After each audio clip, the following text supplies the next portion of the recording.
Hello and good evening and welcome to the Regeneration Culture Environment Overview Scrutiny Committee on the 20th of January 2026.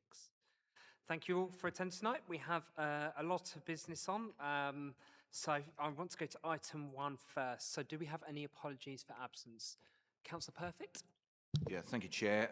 Councillor Etheridge, and I'm substituting for him. Thank you. Excellent. Councillor Mrs. Turpin? Thank you. Yeah, Councillor Williams, who I'm subbing for. Thank you. Excellent. Thank you very much. Okay, on to the record of the meeting. Can I sign the record of the meeting held on the 11th of December 2025 as correct? Yeah, great. Thank you. Thank you very much. Okay, urgent matters. There are none that I'm aware of. Declarations of disclosable pecuniary interests and other significant interests. Are there any such declarations for tonight's business? Councillor Mrs. Turpin. Thank you, Chair. Yeah, with regards to the attendance of the portfolio holder for housing and homelessness, I am a private landlord, so I did sort of seek some clarification on that, and because it's sort of a report on past events, it was okay for me to sit through that. Thank you. Thank you. Okay, we're now on to the main business of the meeting. So firstly, we will have the attendance of the portfolio holder for housing and homelessness. And Councillor Luella Prenter will introduce this item. And I'm going to fill for a few seconds to let Councillor Prenter get ready.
Okay, Councillor, would you like a brief introduction? Would you like to briefly introduce your report? Chair. Thank you. Yes, thank you for having me, everyone. First of all, I'd like to start off to say thank you to Bex Wilcox and Sunny E and all of their teams working across the portfolio. That includes all housing services, our tenants panel, which I've told you about before, the community safety team, as well as those working along with MDC and all partners in the community and contractors. So I'm grateful, as I'm sure we all are, for their commitment in care and delivering for the people of Medway. In particular, I want to express my thanks to Mark Brethwick, our former Assistant Director, whose experience and expertise has helped shape the service and how well it works, and after many years of working for Medway, and for his support to me for the past year. So some highlights include the review of our housing allocations policy, the introduction of the additional and selective licensing, moving to consultation, opening of the front door at Kingsley House, working alongside the CABS team, One Medway lettings continues to grow, the increased resident engagement via the big door knocks and introduction of the Medway road shows, the Medway in Bloom, which is my favourite, the positive outcomes resulting from the Medway Social Value Fund, and there's a long list of those in the report, the continued positive engagement with the regulator, the continued temporary acquisition programme of purchases, and the creation of a property safety board, and there's lots more. So I'll open it there for questions, please. Okay, would any members, Councillor Filmer? Yeah, thank you, Chair. Just a quick question. What are you doing regarding the length of the voids to try and bring that figure down from 70 odd days? Thank you. Yes, that figure was a snapshot in time. So that figure was taken at the end of October. It looks like it's a really long time, and it is. It's too long because obviously we need to get those properties back into operation and filled with tenants. But that was a snapshot in time, that one off. But I have got some further information to tell you about voids because I asked about that as well because the number did seem quite high. I'm just going to find it in the report where I made a note. So as I said, that's a snapshot. So the voids, we are looking to increase in the future how much we do in the voids to make them better and long-term sustainable for the actual quality of the property. So they may increase in the future, but at the moment the standard voids are for cleaning, testing, minor repairs, and the long terms are for the capital works for the kitchens and bathrooms. And we're seeing more and more cases of environmental issues like bed bugs and pest issues. So they are going to be a long time, but we are working hard to try and reduce that time because obviously it makes sense to have them filled as soon as possible. Councillor Lawrence, and it would be helpful as well if we just quote the numbers of the pages if referring to individual paragraphs. Yeah, okay. Well, if you'd have asked me that, I would have prepared that because that's quite a long report, Councillor Field. Thank you. Thanks for your report. It was a good read. There's a lot going on in your area of responsibility. Picking up on Councillor Filmer's point, I'm just wondering if we need a bigger stick on the 73 days because I think we talk about voids in the capital and revenue budget as well, and there's only been a £10,000 penalty for performance failures. I'm just wondering if that's something that we could look at, make sure that we do hold Mears' feet to the fire. That is definitely something that can be looked at. And as I said, that was a snapshot, but quite happy to come back with further information on a wider length of time with some to make it more meaningful for you. Thank you, Chair. I think that's a great answer. Thank you. I think having a target, what is our ambition in that particular area? Because obviously money's very short, and the quicker we can turn those properties around, which sort of segues me neatly into the TA thing. And can I just thank Bex Wilcox for keeping me informed, and I've had a couple of meetings about that, so I feel like I'm well informed on that. But obviously, I think it's £210,000 a week we're spending on temporary housing at the moment. It's great to see the acquisition programme is coming through. I'm just wondering, at what point do we think we're going to be saving the 210,000 because we're no longer having to pay private landlords and nightly accommodation? We've got some sort of idea in mind when that might actually happen. Well, as soon as possible, but at the average rate of £56 a night for each one, it soon racks up. Yeah. It soon racks up if you look at the numbers that we've got, but we are working really hard to try and get those ones that are still in the pipeline back into operational use. As soon as we get them more fuller, as soon as they're all in, you know that the aim was 150. We've gone further than that. Yep. So it has, thanks to some skilled work in terms of getting government grant to support this, we've been able to purchase more than we aimed for in the beginning. So the answer is as soon as possible. As soon as possible. Okay, maybe we could have some sort of idea at what point, not now, don't need it right now, but maybe a written response, because probably takes a little bit of thinking against. That's great. I was just wondering. It will depend, though, Councillor Lawrence, on how quickly we can get the agreements to purchase the ones that are still in the pipeline. We've got a certain number that are already in use. They're already making those savings. There's more that are in the voids, which again is the issue of trying to get voids back operational as quickly as possible. But as we know, the benefit of these temporary accommodation purchases is so that we've got better control on the quality of the properties, so that the voids won't take as long, because if we're in charge of maintaining them, we'll do a good job. We'll bring down the cost of borrowing over time as we repay those. And also, with us having control, the expensive costs of nightly pay that we have no control on the rises, they can literally turn around tomorrow and put the price up. This way, we have better control about how much we're paying, definitely. So I it will come to fruition, and I know you appreciate that. Yeah, I do. I mean, at the end of the day, we're buying brand new properties. One would hope they're in a good condition to start with. I think the challenge is going to be how long someone stays in that temporary accommodation, and generally what's happening in the housing market more widely, because obviously housing is very depressed at the moment. And actually, that's probably helped our acquisition programme, no doubt. So more government action to keep the housing market off the boil means we can buy more properties for our £42 million. I suppose the only other comment, and I'm not blaming anyone, I seem to remember this was one of the first things we voted on in the new council. I think it's about October 23 when we voted to approve the £42 million spend. I think my colleague Howard Doe was a part of that original thinking. Anyway, so we'll move on. Can I just add in there, though, they're not all, just to make it clear, they're not all brand new properties. No, I know. So there will be some that have been bought on the open market that will need to be brought up to standard, because obviously we want all of our tenants to be living in a decent quality condition. And overnight purchases, you know, buying your own house, it doesn't happen immediately. Building a new property doesn't happen immediately. So that contributes to the delay that you're sort of referring I'm sure to. there's some really tough negotiating going on as well to get the very best for our bang for our buck. Just in terms of the what was it, the C2? How much progress are we making towards getting to C1?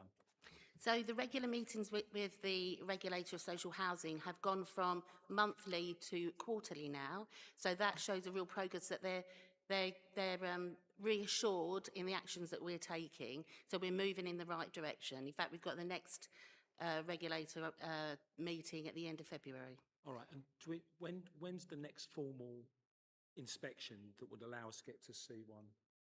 Or could that?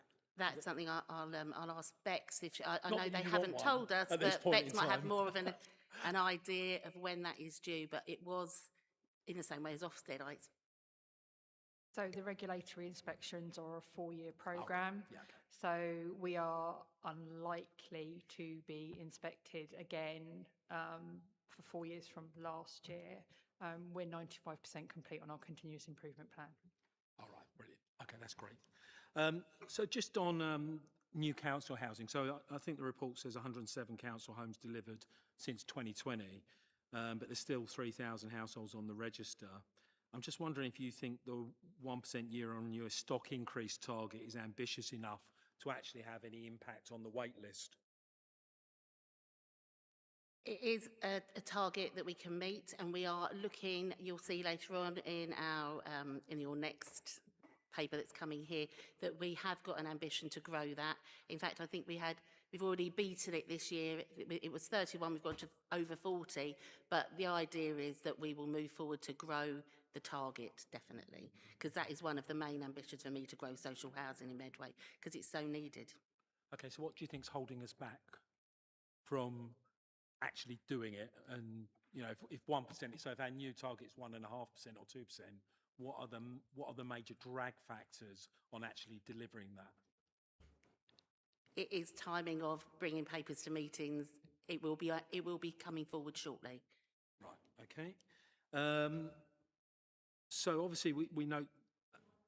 Sorry, Bex, did you want to add to that? There's obviously a process that has to be followed, but the ambition is right now, that's what we want. Yeah, we also have a debt cap as part of our HRA. So in the budget, the capital and revenue paper, I'll go further into that. But yeah, it's also about land opportunities, turnkey opportunities, acquisition opportunities. But we will look. We've got stuff in the pipeline. Right. But yes, Councillor Prenter is correct. Once we have that pipeline, we then get the appropriate delegated authority to get sign off. Okay, that's great. Thank you. Obviously, MDC have delivered 375 homes to date, but I think a lot of those have gone for private sale. I'm just wondering how you might ensure that future sites like Manhouse Strood Civic Centre prioritise social rent over affordable, so that we might better able to meet those who are, really do need the cheapest possible housing.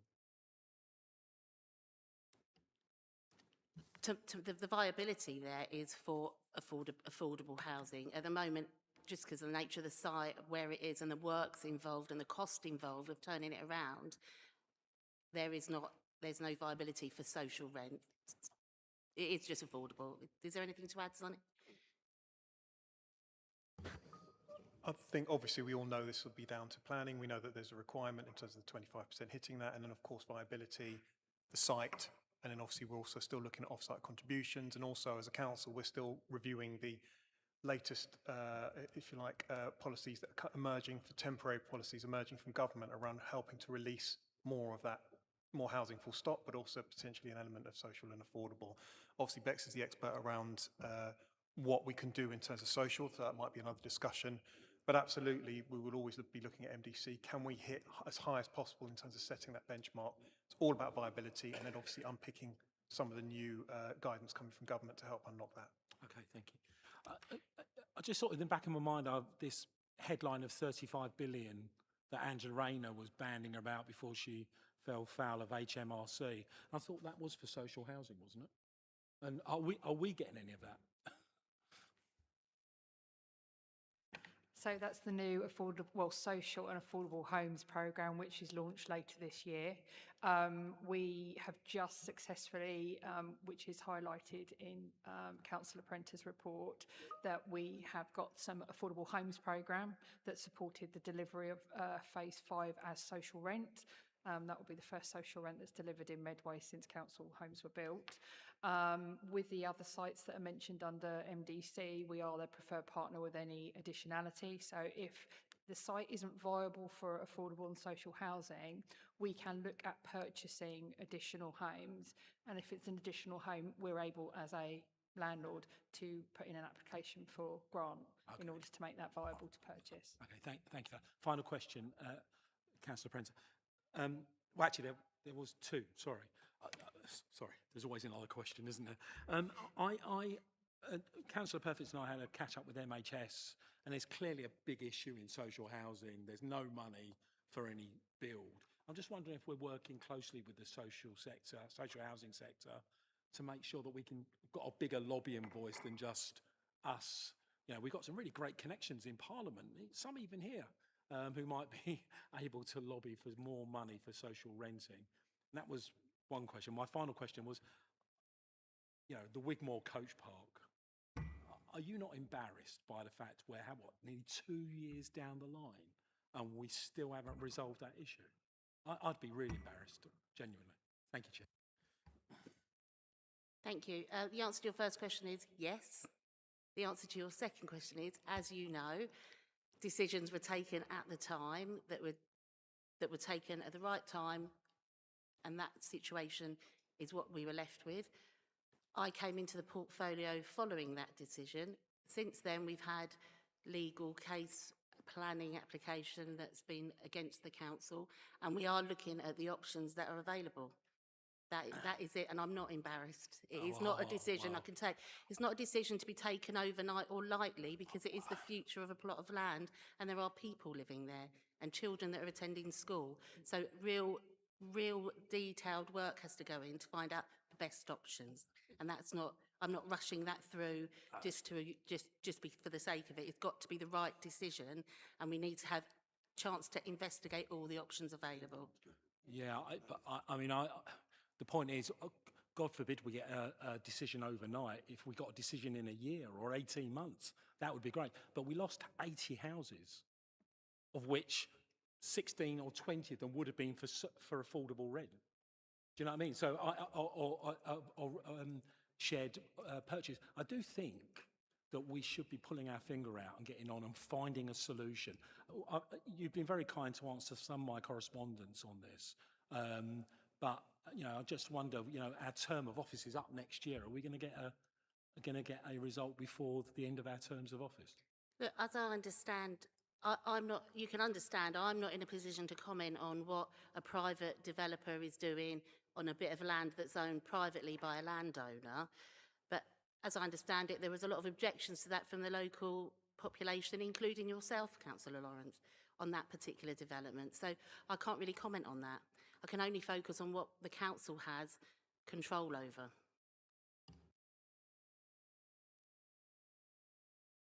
Thank you. Next I have Councillor Perfect. Thank you, Chair, and thank you, portfolio holder, for your report. And just a couple of questions for me. The first one's just around, I'm just interested in terms of, within your report from point 6.48 to 6.53, 54, there's quite a large sort of discussion here around the role of social value.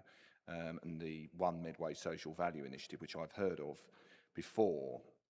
I guess my question is, how is this linking into our wider social value objectives as an organisation, appreciating obviously some of the outcomes that you're being able to deliver through here? I'm just wondering, and maybe officers might be able to assist in terms of how that's fitting in with the wider sort of conversation around social value that the other parts of procurement within the council are taking. As I understand, we very recently obviously approved a new procurement strategy, which has got a social value element within that. I'm just wondering whether or not this is sort of a subsection of that, or this is sort of sitting to the sides. That was my first question. And my second question was just around your leadership of Medway Development Company, obviously noting that you're the chairman of the Cabinet Subcommittee and it sits within your executive arrangement. I'm just interested in terms of, obviously, you're referencing here the 2025 calendar year and the completions on the site of a number of homes within the new business plan and obviously upcoming. I'm just interested last year in terms of the, noting obviously there's a separate update that comes to this committee, but in terms of your leadership around how you're viewing the progress of the business plan, and particularly around obviously the sale, noting the difficulties that there has been that this committee established through a report earlier in the municipal year. I'm just interested in terms of what your view is in terms of that mix of private sale and rented homes, and any conversations that you've been having around that. Noting obviously some of the challenges that there is, as Councillor Lawrence identified, in terms of the private sale market within Medway, particularly when it comes to brownfield sites. Thank you. For your second point, you're referring to MDC. Yeah, you didn't say that at the beginning, so just checking. So I would just like them occupied because somebody needs a home. So it's somebody who's got the money to buy their own property or someone who is renting. That satisfies me as long as it is viable and it means that, you know, the debt to the council is repaid, then I'm quite happy with the arrangement of rented versus owned. It could change at any moment depending on market conditions, as we know. So that I am satisfied with that. In terms of your first question, the Social Value Fund, under my portfolio is the HRA, that's a social value fund. I can't speak about what goes on in other parts, other people's portfolios, because I haven't been party to the discussions in how the social value fund came about there. But what I can say is how positive it is for the HRA and the tenants within the HRA, and what a good move it was making those arrangements when they re-procured the contracts for all of the repairs, all the repairs contractors, because they come together with officers and valued members of our tenants panel to come up with ideas, the best way forward. And you've seen that long list of things, the panto trips, the gardening, the loan of gardening equipment. This all helps people live everyday lives that may not be able to afford that equipment, but also it helps maintain council assets, their homes. So ultimately, the positive is there from the social value. I couldn't fault it at all. I was happy because I was invited along to present some garden tools to some winners of a gardening competition that was part of this social fund, Medway in Bloom, supported by contractors. And it was a wonderful event. It was a mixture of young and older population of tenants living in the homes for independent living, living in their own homes. They all came together for a lovely afternoon of prize giving, and it really did lift people. So I can see with garden furniture and communal spaces, garden furniture in homes for independent living, the list is there. You can have a look at it, but I've got nothing to say but positives about that. Thank you. I mean, my point was just probably more widely around, I agree with you, it's all excellent stuff and it's very impressive. I was just more interested in terms of how we're using some of the learnings from this around the rest of the organisation, I guess, in some of those social value and procurement activities that we undertake. That was probably more my question. I don't know whether officers can help with that. So thank you. Yeah, I think Sonny may be to help because you were involved in that you're talking about that particular procurement. That was you, Sonny, wasn't it? Just talking more about the widely, if I may, Chair, just some of the things that we do try and pick up there outside of Councillor Prenter's remit.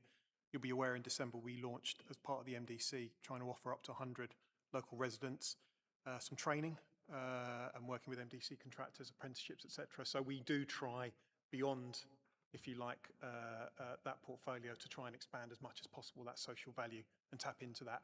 There's a lot of money being spent, there's a lot of development. How do we bring that back to local residents? So we are working on that. We always try and make those connections. So just wanted to make that point. Thank you. Councillor Cook, please. Um, Just to sort of mention the social value around this. So the social value, this is not the way we've done it with our housing revenue account, repairs, maintenance and compliancy work streams is something that's not happened for a social landlord before. So we create this along the lines with our tenants and with FFT, who are one of the consultants that work with us on our contract procurement. We've gone from being able to spend £40,000 a year to £150,000 a year on our tenants. So this money it benefits the wider remit of residents and communities in the area that our portfolio is in, but it's primarily aimed at supporting our tenants because it's ultimately their money that's paid for the contract. But yeah, it's a very new way of working, and it's now it's been adopted by other social landlords as a way of doing it because it's a percentage of the contract as a financial pot, as opposed to other bits and pieces that you can get from social value. Can I just add to that, Chair? Sunny mentioned the training opportunities that MDC, working in collaboration with O'Halloran and O'Brien Training Academy, have been able to agree for 100 people to do pre-employment training on construction. And I had the privilege of going last week with Councillor Curry to have a look at this training school, and it was amazing. There were, if you imagine every type of construction, particularly groundworks, they had on display for us to see, and people there actually doing these training courses. They are running this. We've got the first wave. I think there's 8 young people that actually I'm going to see tomorrow started the course this week, this pre-employment, and it will help get people into jobs. Not only it is real community work, so that's a real good example. Thank you, Chair. I mean, yeah, I just think this is really impressive work. I'm just very keen. I don't know whether you could maybe take this away and have a conversation with other, I don't know, the procurement team or whomever, just to raise maybe some of this and how we might learn from some of this around the other directorates around the council. I think that would be a really positive thing, because I think there's great work that Bex, Sunny and you have done. So that's very good. Thank you. Thank you. And I'll assure you that Councillor Curry, he sits on the HRA governance group and he's so impressed with this. So anything he does, I know he will try to include in any agreements going forward. Thank you. Councillor Cook. Yeah, thank you. Thank you so much for the report. As others have said, really comprehensive, but also really uplifting. And I think we've heard some of that already this evening. The words that I wrote down was compassionate system, processes and leadership. I think there's so much through there that's really thoughtful, really well done, but really compassionate. And I thought that came through again and again. So thank you very much. 2 very small bits, but bits that really resonated with me that I just want to explore a bit further. I know you've mentioned the tenants panel before. I know there was a bit in there in 5.11 about the chair and vice chair. And I really loved the way that all the way through the report at various elements, you were bringing back the tenants panel. I just wanted to ask again about the representation of that group, how we ensure it's a truly diverse group of people, just a little bit more about the construction of that in terms of reference. And then secondly, something particularly close to my heart in the section on housing strategy in 4.22 and the information about Sunrise Foyer that again I know we've spoken about before. I think probably one of the most horrifying bits of the report for me was that mention about some young people enter the scheme after spending time in the winter shelter. And I think that reality of what you are facing and the problems that this compassionate leadership is needing to overcome, and the fact that the scheme's running at full capacity, there seemed to be so much kind of careful work between the need and what we have, and just some assurances that we are able to meet the needs of all young people that do need them, and that young people aren't finding themselves in winter shelters because something's wrong in the process before that. Thank you. So to go on your second point, yeah, it's really sad, and feeling that young people are in such isolation to end up in a winter shelter, in the night shelter. But the positive thing is this year we're adding prevention, we're adding extra support, so there's people there. It's not just a case of turning up and going into the shelter. There's people there that are going to help those people in the night shelter, signpost, for example, like this, try and get them in the best possible accommodation as quickly as possible, but also if there are other addiction problems, there's extra support, particularly this year's come in, extra support for helping treat those, so that it's not just the roof over the head, it's the whole picture of turning someone's life around. So be reassured the work is going on there, is ongoing. And yeah, I agree, the Sunrise, it's an amazing place, and I've been there and visited it, and it is a really good example of good working collaboratively across all partners to get people moved on and into a better accommodation. Your first point about the tenants panel and tenants panel. Yes, of course, our excellent tenants panel. There is a wide-ranging mix of people, and I've met several from the tenants panel for different reasons, but they do cross-section, not just demograph, but also where, like of age, and there are people in families, parents, there are elderly retired people. They live in different parts of our social housing as well, so they bring their own elements to where they live, to their meetings. And we've got an excellent chair in Maxi and Mick. They actually went to Parliament and were part of the Stop Social Stigma campaign that they had in Parliament. And they are what they call pioneer travellers. So they're part of a group, and Bex could probably give you a bit more information about this, but we were really impressed and proud of them. And they were really, well, Bex will explain. They just had a wonderful day because Bex was with them, so I'll ask her to give you an update on that. As part of the panel, it's a voluntary process, so and we always advertise, so it's open to all. It does take a special kind of person to want to get involved in that, and we're really lucky with our panel, and we've generally sustained at least 10 over the last few years. But taking 4 of them up to London when they were part of the Pioneer Travellers as the Stop Stigma campaign was just a huge achievement for them. It was a really lovely day out for them as well, to get to see what it's like to be part of a campaign, to be thanked.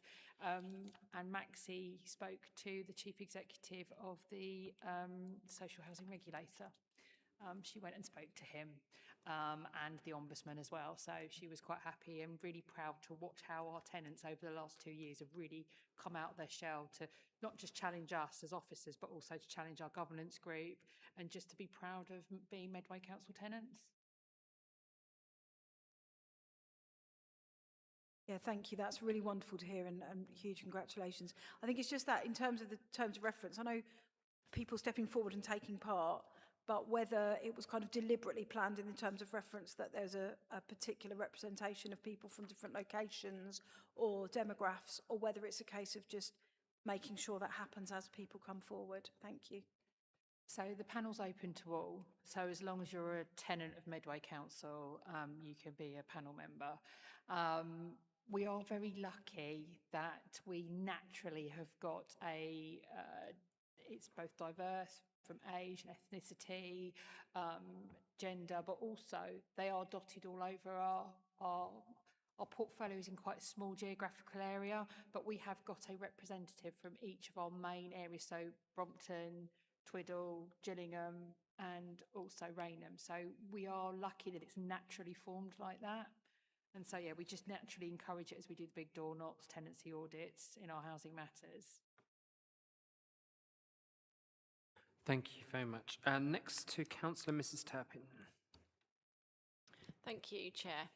And thanks, Councillor Prenter, for the report. I just wanted to ask a couple of questions on 2 issues. One, sort of just going back to the temporary accommodation. I note that we've sort of purchased quite a high number of flats within that figure. And obviously flats tend to be 1 and 2 beds, but appreciate they can be bigger. And I just wondered if sort of from in the outset what our original plan was with regards to sort of number of beds that we were looking for in properties, and how does that compare to what we've actually purchased? Because obviously I'm just concerned that we could be overcrowding, families in temporary accommodation. Appreciate it's temporary, but often it does tend to be for quite a significant period of time. And then my second question is in relation to sort of rent arrears. Just looking at the figures, they look pretty good. note that, there's been an increase, but I can see where you're showing that, compared to this time last year, it has improved. I just wondered sort of with regards to sort of like former tenant arrears, whether we can see sort of previous years in this report. I appreciate I don't normally sit on this committee, so it may come up in other reports, I'm not sure, but it'd be helpful to see whether that sort of figure is growing or not. And just sort of with regards to, when debt's written off, number of evictions that we're having to carry out due to rent arrears. And also with regards to DHP, sort of how much is that affecting our rent arrears figures? How much is that being used? And, when it is, are people sort of falling back into arrears, or are they managing to sort of cope after that? Thank you. Okay, thank you. So for the more detailed information you're asking for there, that will need to be a brief, unless Bex has the answer straight away. But in terms of the pattern of rent arrears, there are fixed patterns where, for example, say after Christmas, they're not always paid on time, but they are recoverable. So we have a great team of tenancy sustainment officers that work with tenants who might fall behind for whatever reason in their rent, and they will work with them to work out if they're getting everything they're entitled to, if there's any other help and support that they can get in order to get back on track. It helps work out a payment plan, just like helping managing money, for example. So that's in terms of the arrears. The detailed information you want, Bex may have now, or it may be coming on a briefing. And in terms of the temporary accommodation purchases, I've got quite a number. I've got a list. I've got quite a number of 3-bedroom properties as well. So it is quite a mix. It's less, I mean, there's less 1-bedrooms than anything else, but it's mostly 2 and 3 bedrooms because at the time that was what was needed. But did you want to come in, Bex, about the rent arrears there? I could do both. So with regards to the portfolio of temporary accommodation, the aim was always 1 and 2 beds. They are our most most high demand. Also, there's slightly different regulation with regards to household size and temporary accommodation. All the accommodation, particularly the new property portfolio we have bought, are really good space standards. Really well laid out, and have given us the ability to manage those to the best of our knowledge with our client group. With regards to rent arrears, we are the highest performing local authority in Kent and Medway with regards to our rent arrears. We're top percentile as well. Our rent arrears roll over, so they only become former tenant arrears when that tenant leaves. We have quite a small turnover in our properties as well, so the former tenant arrears are collected separately to current tenant arrears, but the whole time you're a tenant, those rent arrears will roll over, and we manage that as part of our arrears process. We don't evict very many people for rent arrears. We really do manage, being the fact that if you are excluded from a local authority tenancy, it's really difficult to move on from there because of our rental levels, the support and capacity we give. Councillor Prentice is correct, we do have tenancy sustainment officers. We're also increasing that. We're about to recruit a 3rd tenancy sustainment officer to continue to support the provision, because obviously our stock's getting slightly larger as well. And so the aim is to keep our residents in their property and to support them manage that. Yes, we do get DHP. I will come back to you on how much we get, but as part of the sustainment, tenancy officers will apply for discretionary housing payment as they're entitled to. And the agreement with all discretionary housing payment is the aim is to support that gap while somebody gets back on their feet again. And generally we find that works well. If you have a look at the HRA governance papers online, you will see our performance quarterly, and also last year's cabinet paper that we bought in July will also show you how much money we generate from our tenancy sustainment officers. Thank you, Bex. I knew that the rent detail was out there because I've seen the papers that it has been for the governance group, of course. Is that sufficient for you? Excellent. Okay. Thank you very much. Councillor Campbell. Thank you, Councillor Prenter. Very, very useful report to read. So much happening. Like Councillor Lawrence said, there's just so much happening. It's a very busy report. I have a couple of questions. I'll do them one at a time. The first one is on page 22 4.26, where you've talked about the additional and selective licensing. So this has obviously been a big item of news lately, Article 4 and the additional and selective licensing. Now, my ward, Fort Pitt, is one of the wards where Article 4 is going to be in place. So I think I've supported people living in HMOs where the conditions haven't been great, but also neighbors have often written and saying, you know, this HMO in certain areas is, you know, inappropriate. So when is this all going to kick in? When is this going to be in place in practice? And also, in real terms, what impact are you going to see with these? Because this is obviously quite a big change in how things are done in Medway in terms of planning permission. So, yeah. Okay, thank you. So Article 4 is actually planning. It goes under Councillor Curry's portfolio. However, I too, like you, have my ward within the Article 4, proposed Article 4 direction. Now, I know as a ward councillor and also from other casework that there are a significant number of HMOs clustered in certain areas, and the Article 4 direction will help us be able to identify those applications coming through with people. At the moment, they're going through under permitted development. This will at least stop that. So they may still be approved at planning, but it means we'll have a better idea of where these HMOs are going to be, rather than they just pop up under the radar because they're under permitted development rights. In terms of the additional and selective licensing, that is my portfolio.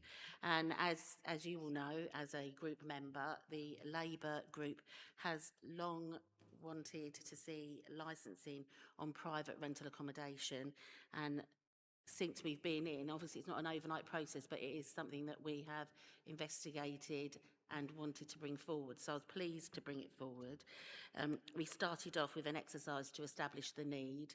That then grew into a review of the findings of that.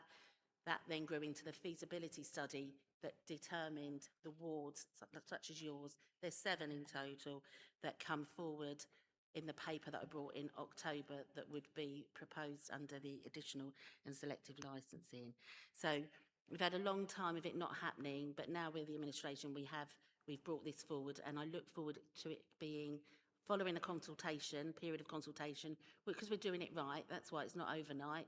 We have to do things right. It's got to be right for the people and the landlords. You know, good landlords have nothing to fear from this. We're talking about maintaining a decent quality of accommodation for people to live in who are paying a rent to live there. We're looking to have that in by the summer, in answer to your question.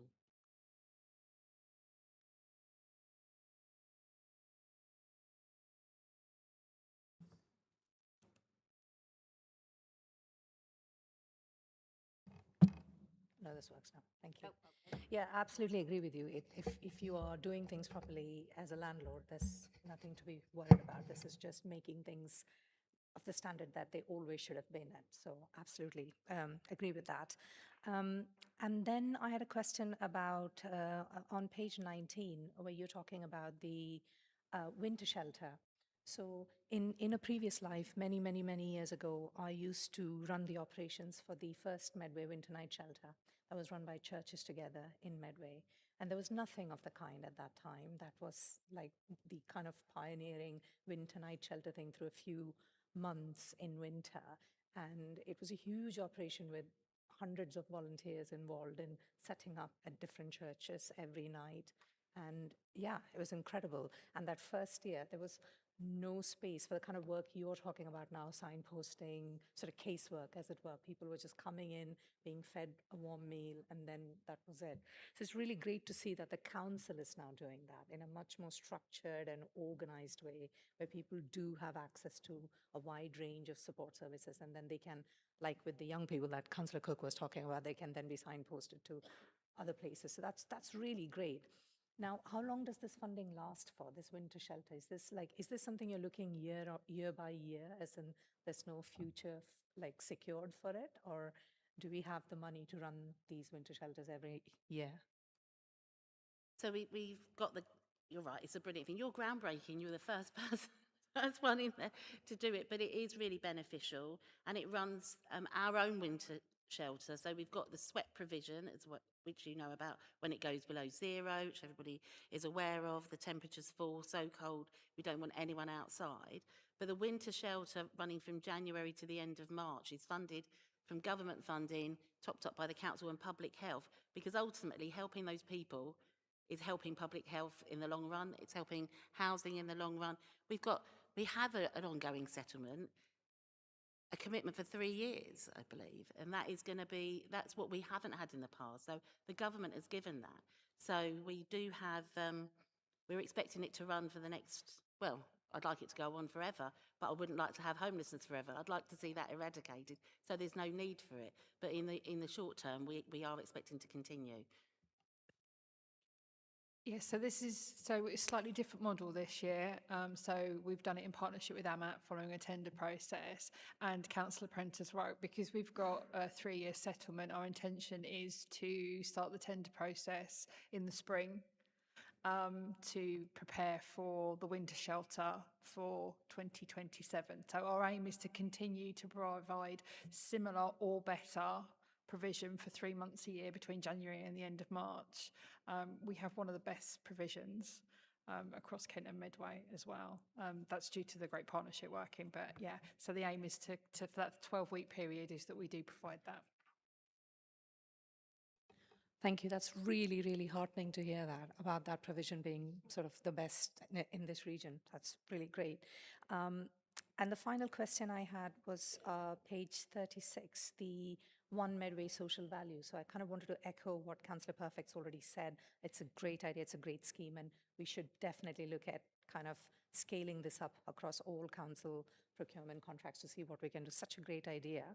So you have 165,000 pounds per annum on average in a pot to spend. How does that actually work? Do you have has that money already been spent in principle? Have you got everything done, or how do you decide which ideas to take forward? It's a great idea. I also think we should really sing more about this so people know that it's not just sort of like the bare minimum of services the council provides, that there's a genuine effort to think outside the box to make what's available stretch further, and in more sustainable ways. So I think, yeah, definitely great.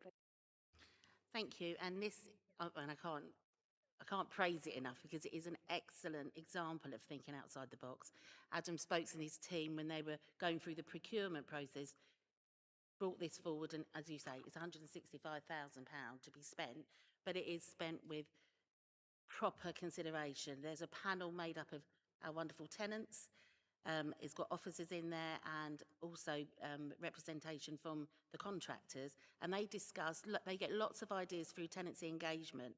So there's a big long list, and I've seen it at the governance group, a huge list of ideas. We don't decide what it's spent on. The tenants, along with the contractors and officers, have real discussions to work out the best value to try and support all tenants. Not everyone's going to want and need the same support, but the idea is there, to like window vacs to help with damp and mould, loan of gardening equipment. The list is in there, it's huge, but it will just continue to grow the more tenancy engagement. And we've had 500% increase in the tenancy engagement this year. So during those conversations and speaking to people, we're soon finding out the sort of support they need. So yeah, I agree. I agree with you all, it's wonderful. Thank you.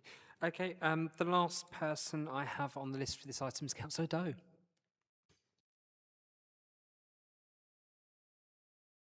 Beg your pardon, I'm going deaf in one ear.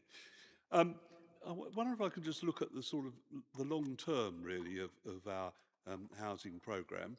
And one of the things I was wondering was this. I think everybody around this table will probably agree with me that for as far as this town, unitary is concerned, Gibraltar Farm and the development is a very unpleasant idea, since all the benefits appear to be going to Maidstone and none to us. And the question I'd like to ask is, are we actually trying to get the social housing that must be included in a development of that size into our portfolio on the basis that we are actually going to be they're going to be using our shops, all our facilities, etc. And there seems to be every reason why we should make quite a fuss about this and actually ensure that the social housing content of that development actually is directed towards those on the waiting list here. So that's the first point, and I wonder if I could just make that point. The second point is that I see that there is, obviously one of the things with social housing is to try to get a kind of throughput. And one of the things which I was grappling with when I had the portfolio was the fact that people don't move on. And that's hardly surprising when you learn that, people have got to scrape up something like £13,000, for a deposit these days, and more in some cases. But I'm just wondering whether there is any way in which we can lock into any government schemes, and are we confident we're locked into every scheme that's possible, to actually look at the other end of it? Because the more people that can come out of social housing into buying their own homes, or whether it be on lease or through purchase, then that then enables us to actually take more names off that waiting list and actually house them. And I just wondered whether we are giving, I don't have any statistics on that, but I think it would be very useful to start to focus on that and actually see if we can improve it. The other question is, I see that we do buy back properties from tenants who've actually bought their own properties and then want to sell them back to us. And I do hope we've got adequate safeguards in. One of the things I actually found out was that sometimes they were trying it on for the point of view of making a double cash whammy out of the council, and I think that's not on. I know there are some clawback provisions, but I think we need to be very wary of them doing that. The other thing I just wanted to make sure was that we are actually doing all we can to attract housing associations into the area. Now, I know that obviously MHS are very welcome partners, and we've got a very good partnership with them. But the question I ask is, could we, or should we, be attracting more housing associations into Medway and actually creating the climate that makes them want to come here, so that they actually help us with those development, through nominations, etc. Finally, I would just like to ask about I think that Councillor Lawrence rightly was referring to the management of the Travellers site and how this is in a band. I realise, obviously, there's very little that the portfolio holder can do with regard to the planning processes, etc., that are connected with that site. But I've never really seen anything yet to let us know how that site's been managed. Are we collecting all the sums due to the council? Are we actually making sure that that is really properly managed? And how do we know? And I think it would be something that actually perhaps this committee could look at in the future. But I think it really is something which concerns me, because as far as I'm concerned, the rest of the community pay their dues, and I don't see any reason why they shouldn't pay their dues as well. So I just wondered if we can make sure that that is the case, and perhaps we could have some further information on that, please.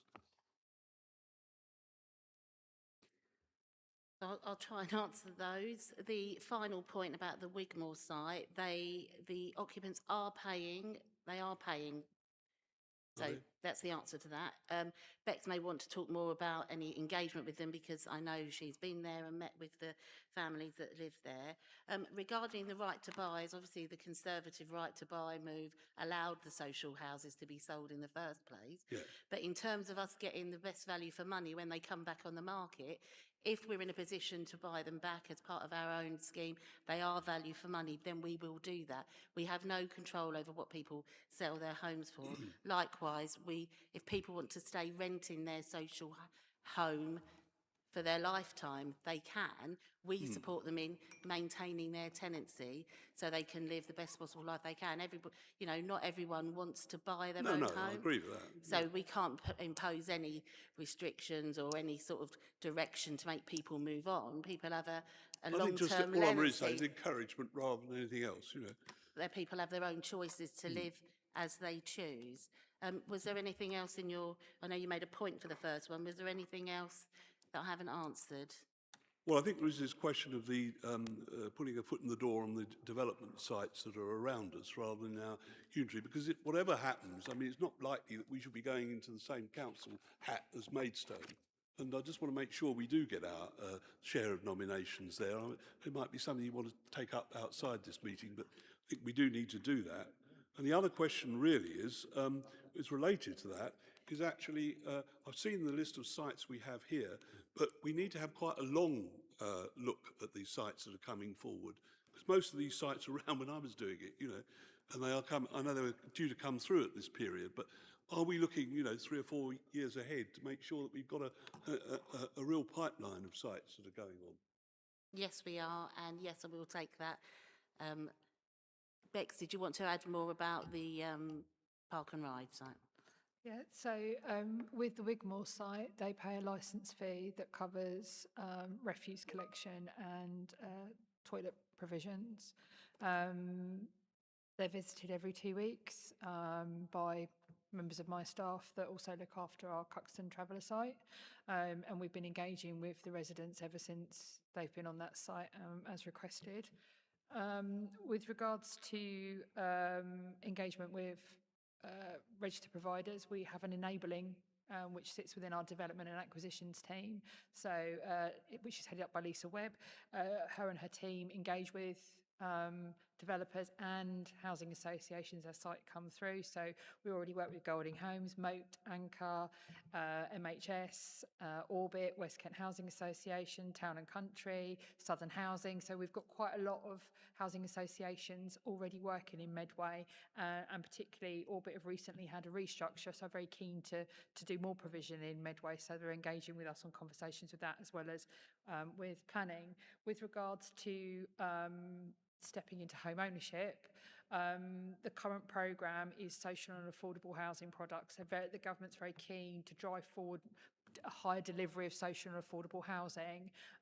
We're a local authority, we have lifetime tenancies. However, if people do want to step into the market, there is shared ownership is a viable option, and we do that both as NDC and as our providers across the borough as well. And with regards to planning and Section 106, we only have control over what's within Medway with regards, and we do get nomination rights. So any new development that's got a Section 106 and has a housing association or is one of ours, we do nominations. Thank you very much. Thank you for the report. Just one last question. I just wanted to go. Really good to see the section around our commitment to ensuring that all our properties are compliant with Arab's law in section 6.12. You'll obviously be aware that the Renters' Rights Act was passed late last year, and in that puts those provisions on private rented accommodation, but it also gives councils and local authorities more powers of enforcement. Do you think that in terms of our capability, we are ready to take those powers and to be able to provide assurance to members of our public, particularly those that use private rented accommodation? Or do we have a plan to ensure that we're building up that capability? Yes, I'm really pleased to see our law come in, and I can assure you that our across our service, so not even though it is just relating at the moment to the social housing, it will come in across the board. The whole service has received a briefing on it, not just those in the HRA, and licensing is the way forward, in my opinion, to be able to make sure we've got the good standards across the board, across Medway, to ensure landlords who may not be taking this seriously have got to take it seriously. The fact that somebody died because of damp and mould is enough. It's the law now, so they will need to step up, and we have got enforcement. Our own enforcement officers are there to ensure that happens. And we're prepared for the additional powers that are going to come to the council, I suppose, is Yes. the question. Are we ready for them? So the team's getting ready. So yeah, we're looking at the current structure of the private sector housing team and also how the housing options team will work alongside that. But yes, we are looking at how we can ensure the enforcement can take place as we go forward with the Renters' Rights Act. Well, I look forward to hearing about that in next year's report. So with that, I will ask the Vice Chair to make a proposal. Thank you. The committee's asked to note the report. I've noted two specific recommendations, one for wider information on void properties and two, the request for a briefing regarding detail on rent arrears. Okay, is that seconded? Thank you. Is that agreed? Thank you very much. Thank you, Councillor Lorella Prenter, for your attendance tonight. The next item is the Housing Revenue Account and Capital Revenue Budgets 2026 to 2027, and Rebecca will introduce this report. Thank you, Chair. So this is the Housing Revenue Account, Capital and Revenue Budget for next year. Key parts of this is we have a balanced 30-year HRA business plan again. We're also requesting the recommendation of our social rent increase by 4.8%, so that's CPI plus 1%. This is the same for our affordable rent as well. We're proposing to uplift it by 4.8%. This is to support the change in rent standard and our 10-year rent settlement that was agreed in July last year. The report also highlights our proposed garage rent increase and also about the estimate of our repaying our current debt provision. It also talks about how we will use any reserves to offset any borrowing going forward, and also continues to allow us to do all our planned and planned works, all our asset management. It includes our 3-year capital budget. It also highlights the work we'll be doing at St Albans in the next 12 months, which is a really exciting project, and will only benefit our residents, but also aesthetically the building will be improved as well as compliancy. All the building is compliant. It just covers over where our bad debt provision is, our rent collection. It highlights anywhere that we are looking to obviously get any further grant and how many grant that will offset any borrowing that we were doing as well. Voids has already been highlighted going forward, and there is a debt provision for that as well, and bad debt for our rent collection.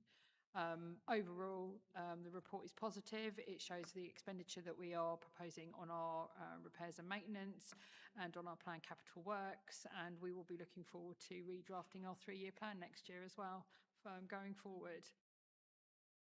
Excellent. Any member? Councillor. Thank you. Thanks for the report. Bex, have I got this number right, that we've taken £5 million out of reserves to fund capital? Or have I got that? We've got that number right, have we? What section is it of the report? I'm sorry. Yeah, it's another long report. Okay, let me ask you the question. What has been transferred from HRA reserves to fund capital? So we were sitting on around 7 million in reserve. So what we will do is that our aim is to keep a consistent 1.9 million in the reserves. This is best practice. 5 million. Yeah. So Okay. what is best practice is a HRA, a balanced HRA should have around 10% of what their rent roll is. Yeah. And so our aim is to keep it at 1.9%, 1.9 million, which is positive. And then obviously it offsets any of our borrowing, allows us to have a better capacity as well. Yeah, that's fine. I suppose the question in the back of my mind is 1.9 million enough if there was a major if we had a major catastrophe in one of our, there was a major event that we had to find some cash quickly, something maybe above our excess or our insurance provision, that 1.9 is adequate. We have insurance that covers pretty much everything that we do. Yeah, we're comfortable with our reserves. This has also been benchmarked and also checked by, because Savills is our partner that looks at our HRA business plan. We also have, and we are building on our extensive knowledge of our property base. So stock condition surveys, we know roughly 98% of what our stock condition is like. And by the end of next year, we will have a full 100% of 5-year stock condition surveys. That will be supporting our budget build for our next 3-year plan, and also supports we do biannual reviews of our HRA business plan, and that goes into it as well. So we're confident that this is an appropriate amount to keep in our reserves. Thank you for that. There's some very complicated numbers in this report, Bex. The number that really stuck out to me was the total amount of borrowing in in the accounts at the end of the 30-year period, it's about £442 million. Have we got any concerns about our ability to finance that level of borrowing, given the fact, you know, even the short term is looking pretty awful at the moment? Yeah, I'm just wondering how far you've stressed. I can see some stress testing going on, but how far have you actually stress tested that? So we have just done our last revision that will go into the cabinet paper, but we've fully stress tested and put various different models into it. So including all the carbon neutral, any additional energy. So all our energy provisions that we know is coming and we need to do. We've also included some provision for the Decent Homes 2, which we're imminently waiting for that to come out. That's likely to, we're already doing that with our voids. We're looking forward with flooring and decorating. So Savills, as part of that ongoing, will stress test it. We have 2 workshops each year now as well, which does involve Councillor Prenter, but also our tenants. And so they will ask lots of questions. We go for worst case scenario in order to make sure that we have a balanced business plan. We're in a very good position with that. And also we are mindful of our borrowing cap. Yeah, okay, that's fine. And I just wondered, the Chair mentioned the Renters' Rights Act. Is there any provisions in that that are also apply to council housing? And I'm thinking particularly the right to appeal a rent increase, because there's been a lot made of in the private rented sector that a tenant can appeal any increase in their rent, and it goes to an adjudicator, and there's a horribly bureaucratic process. Because you can then appeal the adjudication. Does that apply to council tenants as well? No, local authority council tenancies are prescribed under the rent standard and subsequently the 10-year rent settlement that was released in July. So we have a rent standard as a local authority landlord, and any registered provider also has to comply with that rent standard. So the government sets the rent standard, and then that goes through formal process with us, which is what this report highlights. Okay, any other member? Okay, nope. I'm going to pass on to Councillor Cook for a proposal, please. Thank you. So the committee is asked to make the recommendations to Cabinet as included on page 41 to 42 of the pack, numbered A to H. Thank you. Is that seconded? Thank you. Is that agreed? Thank you very much. Given that there's a number of people that are going to have to change in and out for the next item, I'm just going to propose a 5-minute break.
Hello and welcome back to tonight's meeting. Okay, the next item is the Waste Contracts Annual Review, October 2024 to September 2025, and Alex Constantini will introduce this report. Thank you, Chair. I've got a bit of a sore throat, so excuse me, everyone. So good evening, Chair, good evening, members, good evening, colleagues. This is our annual review of Medway's waste contracts for the contract year October 2024 to September 2025. Chair, at this point, I'd like to say I'm joined this evening by Andy Mann, our Partnership Director for Medway North, Lee Love, the Contract Manager for Veolia, Amy Mason, our Waste Operations Manager, and Natasha Spencer-Jones, our Waste Disposal Manager. So good evening all. These contracts, Chair, continue to embody the Council's core values by prioritising our residents, ensuring best value and driving forward our commitment to a clean and green Medway. Throughout this reporting period, every contract, Chair, has met its obligations and delivered reliable, high-quality services in full compliance with the performance targets we set. That's been a really good achievement again. The domestic waste, Chair, the service itself provided through these contracts is one of a few universal services impacting every resident, and, if I may, Chair, highlight some key achievements from this year's report. These include Medway North completed 17.8 million collections with a 99.97% success rate. So miscollections were 0.03%. Absolutely phenomenal and big well done to the team. The waste team, in partnership with Medway North, have procured and delivered brand new fleet, £12 million of, this consisted of 46 new Euro 6 refuse and recycling trucks, reducing the reliance on us having to bring in hired vehicles, which was costing, and also improving the fleet efficiency. Veolia kept almost all of Medway's black sacks waste out of landfill last year, achieving 96.9 diversion. That means only 3.1 was diverted to landfill. While this is slightly lower than last year, there were issues like capacity and energy from waste sites, etc. It's still well above the contractual target of 80.7%. Our 3 recycling centres received 176,000 visits, a 4.3% increase from last year. The sites also achieved a 66% recycling rate, exceeding the 63% target by 3 percentage points. Again, brilliant work done by everybody.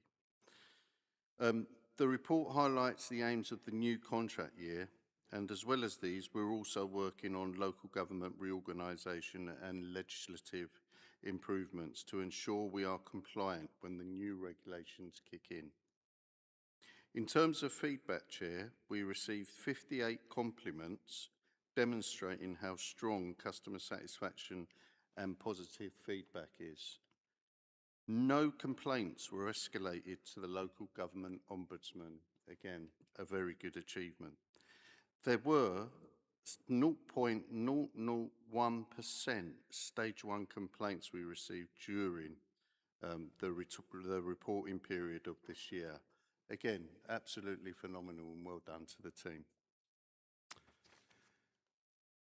It feels like yesterday, Chair, that I sat here saying what a good job our staff and contractors did over Christmas 2024.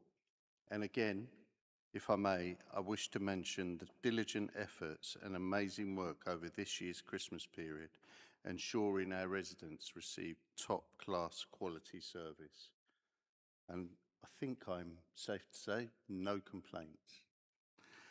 Finally, Chair, I want to take this opportunity to recognise the hard work of more than 300 frontline service staff who deliver waste services in Medway, including collection and cleansing operatives, transfer station and disposal staff, HWRC operatives and council officers. Thank you, Chair. Thank you, and I think on behalf of the whole committee, we want to thank everyone who helps to keep our streets as clean as possible, and thank you for that. First, I want to go to Councillor Fillmore, please. Yeah, thank you, Chair. Please don't take this the wrong way, Alex. I do enjoy reading a rubbish report every year. It's very good to see that the team that look after the front line of the waste and the waste streams in Medway has been going for a long time. They work well together, and from my point of view, the guys who are here tonight have done a great job for quite a long time now. So my thanks to all of them, and the residents of Medway really appreciate what you do. Very much. Councillor Mrs. Turp. Thanks, Chair, and thanks very much for the report. I just had a question on the, not so much the sort of curbside collection, because I think I agree, really good service, and I think, you know, residents in Medway are, you know, really do appreciate the service that we provide there. A very minor, well, I say minor, because I don't know how big it could be with regards to this. I know, I note that you also sort of reference black sack collection. There are other coloured sacks that you can buy, and I have done that, and I've noticed sometimes that the recycling bins pick up those sacks and put them in their recycling. So sort of one is sort of how do we, is that a big problem? Should we be sort of educating people not to use, to only use black sacks? If, you know, and what happens when that sort of recycling gets back and there's other waste in there? That's sort of one question. And then my other question is on street cleansing.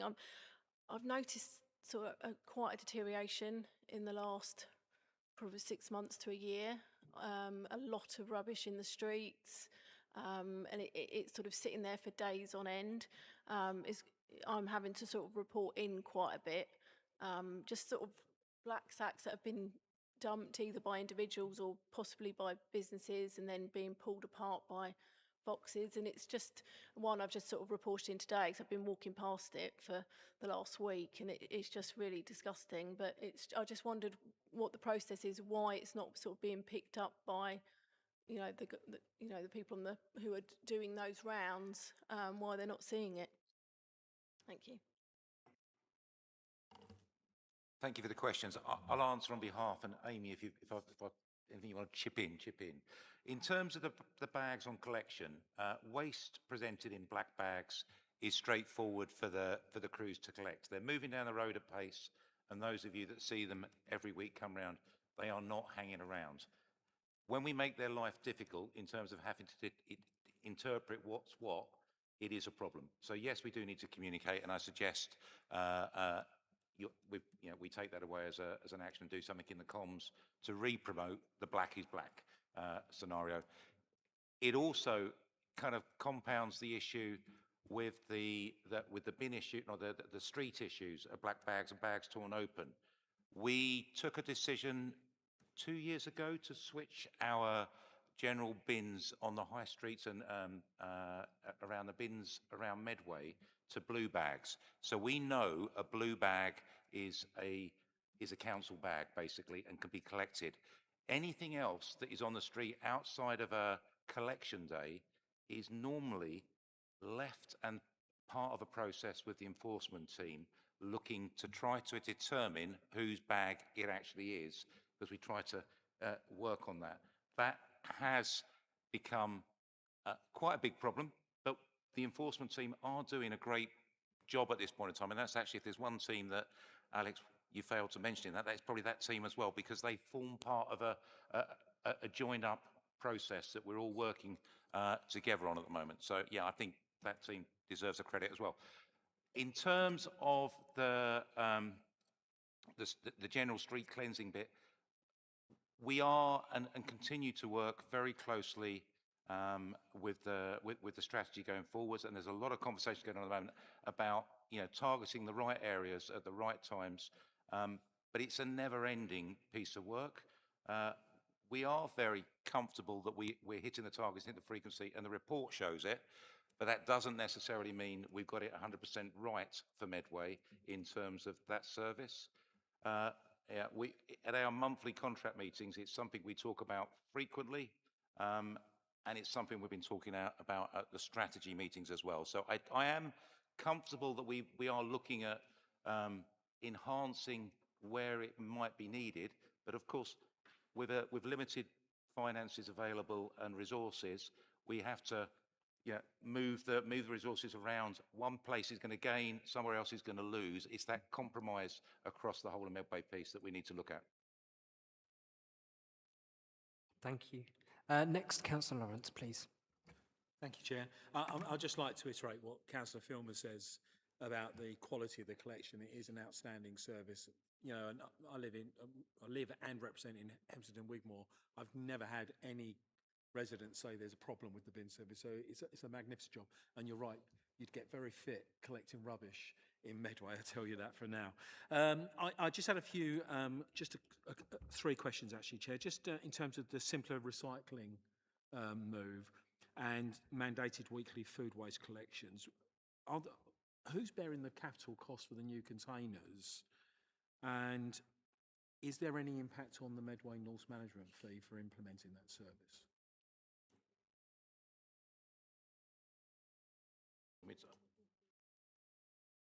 Yeah, it's probably you, Randy, really. Yeah.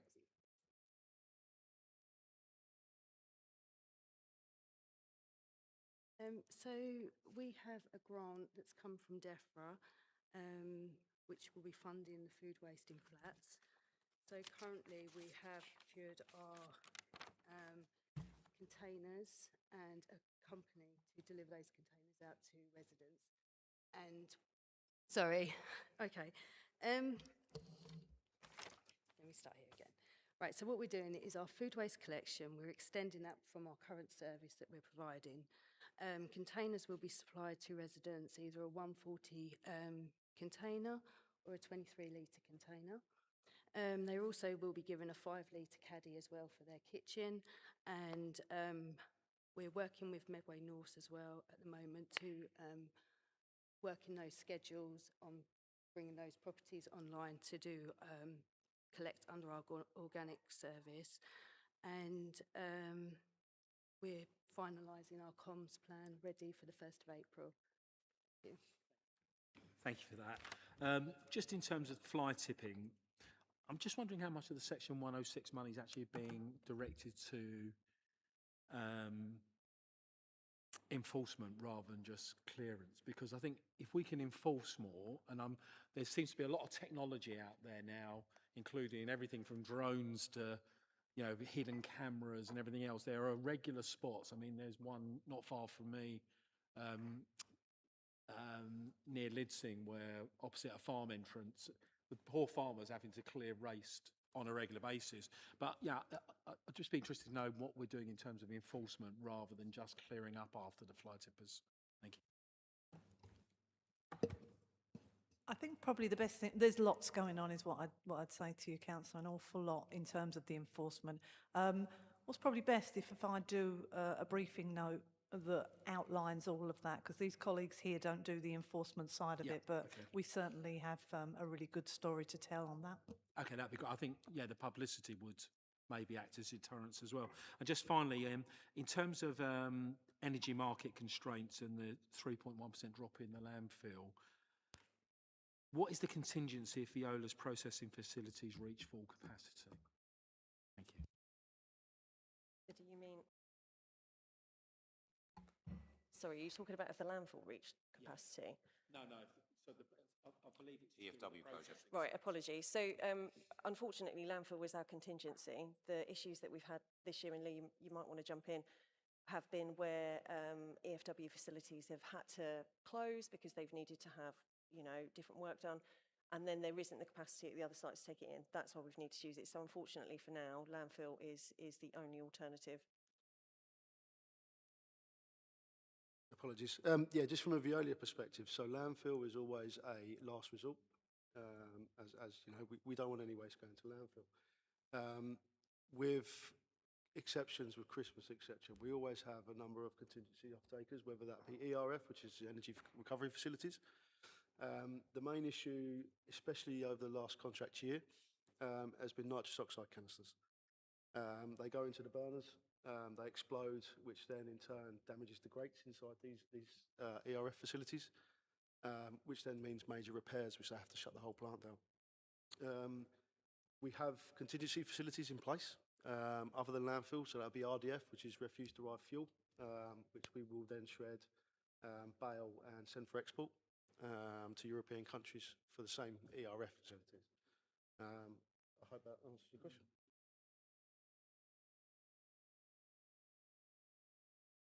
Thank you very much. Councillor Campbell.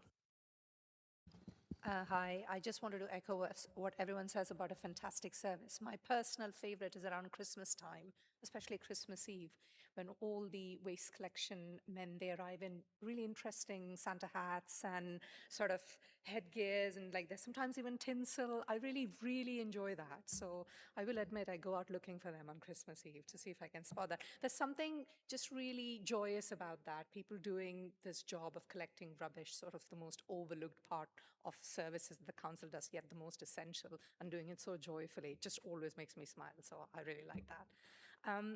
I have a couple of questions about things that divide opinion amongst my constituents. I hear a lot of conversation about this, and I just wanted to get your collective view on this. One is about the online booking system for the Household Waste and Recycling Centre. Now, I actually think it works really smoothly. The only problem is my ability to stick with best of intentions of going to the tip and getting rid of rubbish. And then the day arrives and I'm just not in the right space. So that's a personal failing. So obviously the decision was made to keep the online booking system going. Now, there are people who will draw the connection between increased fly tipping and this system. So I just wanted to get your view. What does the evidence suggest? Like, what improvements actually have you seen with the online booking system? Is there actually any relation to fly tipping, or is that just sort of like an urban myth? I think I'll come in on the urban myth piece. I mean, from an operational point of view, Tash, from a council point of view, may have a view, but I think we're aligned. The booking system actually has allowed staff to be receptive for people coming in. And a lot of the compliments that we receive at the HWRCs are the time that we're able to spend with people delivering. By filtering the cars coming in on the hourly basis, we actually are able to really look after some of our older or less able deliverers of materials, as opposed to rubbish, to our recycling centres, that we're able to do something with them and help them. And that really comes through loud and clear in the compliments. In terms of one of the reasons we discussed when we were going for booking, although it spun out a little bit out of COVID, but it also spun out of trying to keep the unofficial trade waste material coming in through the HWRCs. That has definitely stopped predominantly. There is the odd sneak in, but not very much. But we don't really see any relationship between that and the fly tip material that we see around Medway. So Councillor Lawrence mentioned one particular spot, and I know exactly the spot he means. And our crews will go to that, and we'll go to lots of fly tipping sites and provide information back into the enforcement team that Ruth was talking about. We do lots around the fly tipping. The fly tipping is not HWRC turned away or non-attended material. Absolutely certain about that. And just to jump in there, I would say thank you for your feedback about the booking system. It is fantastic. It was brought in the pandemic. We now use it for other reasons, such as keeping out that cross-border use. It's a fantastic tool for that. Do I think that it increases fly tipping? I don't. I really do. I think it's an urban myth. I would say if you're going to fly tip, you're going to do it regardless of whether the system is there or not. We've made it as easy as possible for people to use. I do appreciate that it is a bit clunky in places. We've got a project to look at that, but you can book as many visits as you want to. There's no restrictions in that sense. So yeah, I don't agree that it increases fly tipping. Okay. Yeah. Okay. I just wondered if someone else was going to say something. But do you find that people keep sort of missing? Do you track it in any way if people keep booking and then not showing up? It's kind of for my own information. So we used to track it, we had the staff do an account and we stopped them from doing that. I can't remember the number off the top of my head, but if you're interested, I can tell you what the average drop rate was, but we have stopped tracking it. We've been doing it since the start of the booking system and it was, taking a lot of time up. But if you're interested, I can share that number because I don't have it to hand. I don't want to tell you the wrong number, but we do have quite a high drop rate, yes. I'm happy to share that information with the committee. Just to add on that though, whilst we might have not turning up in the time slot, we very rarely turn somebody away on the day if they've actually got a booking. If they will get in if they turn up. If they don't turn up at all, so be it. But The second question I wanted to ask was, again, I hear a lot of people say this, that people painstakingly separate the recycling waste, right? So you've got your plastics and metals and glass and then paper separately. But they say that it's all collected up and put into the same part of the truck. Again, I've had several people ask me about this. So again, it's not something I've noticed, but I wondered what your view was on this. Historically, it was a problem when the fleet was non-reliable and we were struggling to put the right vehicles on the road. The only time that we are now in pressure on collection with the back of recycling vehicle, there's 2 compartments, and the crews will know to use the 2 compartments correctly. Most of the time when we go out supervise and they've got 360 cameras on, we can see it's happening. Lee, before he jumps in, because we've had the Christmas period and we've had problems, we know that we had a bit of a blip over Christmas, but the guys are moving incredible amounts of volume and they haven't got the time to really move the vehicles around as much as they should do. So there are very few occasions that the vehicles are used incorrectly. And most of the year, and I hope Lee would agree with that, we're a lot better than we were. That Christmas window does present a problem and staff look at it. Yeah, would you agree with that, Lee? Yeah. Yeah, I agree. Yeah, the majority of the years, the crews are really good. As he says, they've got split twin bodies, one for obviously paper, one for recycling. Oh, sorry.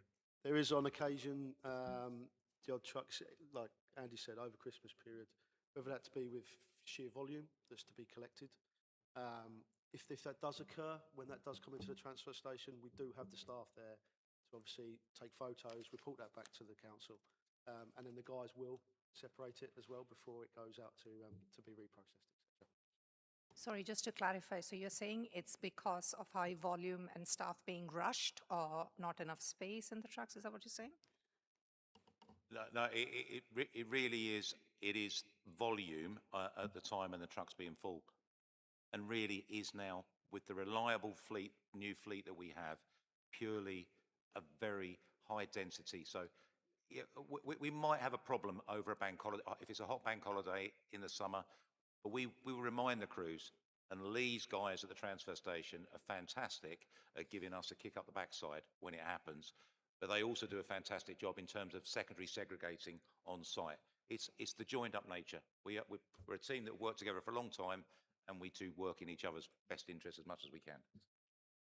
That's really reassuring. Thank you. Thanks for that. Thank you. Councillor Cook. Thank you. Yeah, just to add my thanks as well. There was so much positivity, so much kind of proactive, value-led community work that just really shone through. I think that kind of feeling we come, as others have said, around what have I been hearing from residents, and you don't want to open yourself up because there's always going to be things that people are concerned about, but definitely I've felt much more positivity in the ward walks that we've done. It's looked very positive, so thank you. And also a specific thank you to the councillor support email that we have, particularly from Norse, because the team are really proactive and they answer really quickly, and it's really appreciated. My specific question, I think I asked very similar last year, but in reading the report, particularly in Appendix 2 on 116, the kind of glaring statistic that stands out that I wanted to just probe more was about staff leavers. So just curious, it talks about recruitment being a challenge, so 60 new starts and then 66 leavers, and that kind of concept of sort of fighting the battle there. agency staff failing to attend. And I can see the work that you're doing around apprenticeships, the work that you're doing around staff training, but I just wondered, you know, what more could be done and whether that was causing problems in terms of financial efficiency and institutional memory and that sort of thing. Thank you. I think in reading the report tonight, it jumps out. It's perhaps a bit misplaced. We have a real problem with, we tend to recruit through people trialing the job through the agency as opposed to direct recruit. A lot of people fancy the idea of being a loader, waste collecting, until they go out that first time. And it is mighty hard work. And you've got to do a lot of walking, you've got to do a lot of lifting. A number of people find that it's a stretch too far for them, and within the first day or two, they give up and walk away. What that report is trying to say really is that it's a tough job, and you've got to have the right mindset and fitness levels to be able to do it. We have, whilst our turnover of agency is quite high, and we're not very good at getting people to retain, our core staff base is incredibly stable. We've got, you know, and we had a guy that's retired, completed 50 years service, and he still comes back and does additional shifts for us now. A number of our staff are well into their 50s and 60s, still going out working, but have been around doing the same job for 25 years. We've got incredible stability in the workforce, at the same time a struggle with the new blood coming in, wanting to do a physical day's work. I won't say a hard day's work, but a physical day's work. It's a challenge, but it's nowhere near a problem, and it's not causing us any financial issues at all, because that's not there. Thank you. If I can just come back in, I really appreciate that. And I guess I think we had a similar discussion in previous years, but does that mean we've got a sustainability problem because the workforce is getting older, or are we still kind of having new people coming through as well? No, we have got new people coming through, and interestingly, at the moment, we've generated quite a lot of new blood that is very much committed in the last 3-4 years. That's come from the bus service of all places, because for some reason they like it, but they actually like the waste work more than they like driving buses. I don't know why. Whether the bus service now has a problem because we've now got a number of their staff, possibly, but we have got new blood coming through. It's really it's the 18 to 25-year-olds that the agency tend to throw out or are looking for work and trying to get work. They're the individuals that don't like the job when they turn up. They may well get to 25, come back and work with us. We'll have a look at that and see actually how many people we may have seen 5 years ago that in 5 years' time turn up and actually commit to the work. But at the moment, it's that kind of window. It's not the older people. The older people that need work tend to work and stick with it and understand a good thing. But it's not a problem, and I don't see us having an issue. I have a real team that has a sense of pride in delivering that work for Medway. They are committed beyond commitment, and Christmas and the wet weather shows that. So the compliments are well placed, and we feed those back to staff. I think that sense of pride is what most people in the waste team and frontline services tend to have, which is nice. Yeah, thank you for letting me come back. I think it is that thought process around skills and apprenticeships really fascinating. Thank you, Chair. Thank you very much. Councillor Nesterov, please. Thank you. As well, to add my congratulations for the amazing work that you do. Actually, my question, they were touched by other councillors, but I want to ask about the booking system again. So the booking system doesn't accept large vans to go there. And I personally have had the issue of having larger items that I want to dispose of. For example, my son's 2.5 meter basketball hoop that I cannot fit in my car. I have a large van that I can use. So I'm sure I'm not the only one. I'm sure there are plenty of Medway residents, especially the ones doing DIY that want to dispose of their rubbish. Why don't we accept large vehicles? And is that going to change or not? We don't accept large vans because they're associated with trade waste. We've got a ban on anything over a certain size, which I think is a gross laden weight of about 2 tonnes. That does mean that obviously there are certain people that can't get something like that. I would suggest breaking it down. If you can break it down and get it into a smaller vehicle. It's not just about the trade waste, it's actually negotiating the sites. I know our site's very small.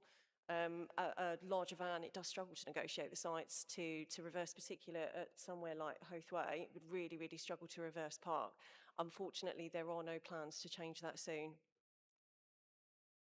So there is no way to make it accessible for residents only and kind of exclude traders from that. Okay.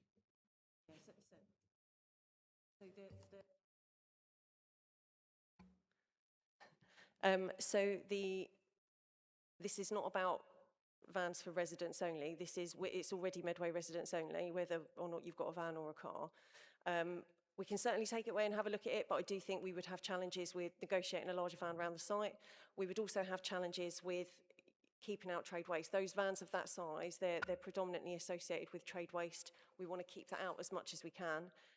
There is, of course, the bulky waste service. Do we still get one for free? Which I'm told is still 3 items for free once a year, so you could use that. There is that available as well. Yeah, we'll take it away and have a look, but I think that the reality is it's going to be a no. I know the council, they would charge for large van. I mean, that could be an option. It could actually benefit the budget as well. Yeah, the van and charging piece comes with other challenges around environmental permits and licenses on the sites. The free Medway sites are very cramped, very tight. Tasha talks about the access, that's a big issue.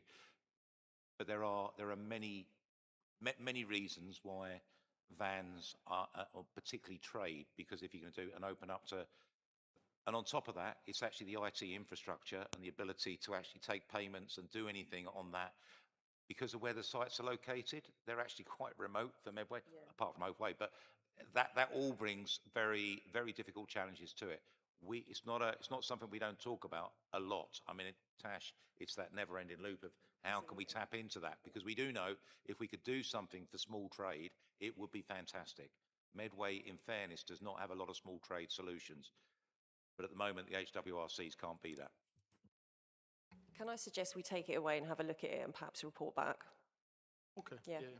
And my second question was about, so I don't know if you can help me with that, but the street I live on, people tend to leave their bags on the night before. I think Councillor Mrs. Turpin touched on that. And during the night, you get a lot of foxes digging through the rubbish, and the next day it's like a tip. The whole road is like a tip. So do the waste collectors, should they sweep this waste and collect it as well? How does it work? Who needs to collect that waste? It's basically all over the street. A black bag of waste that is presented to the pavement, tied up and not having food in it is not attractive to any vermin, foxes or anything else, and they don't get attacked. What we have is an element of an education process is required. The food waste rollout is a big piece that I think, if that can be implemented well in Medway, we're going to tackle that.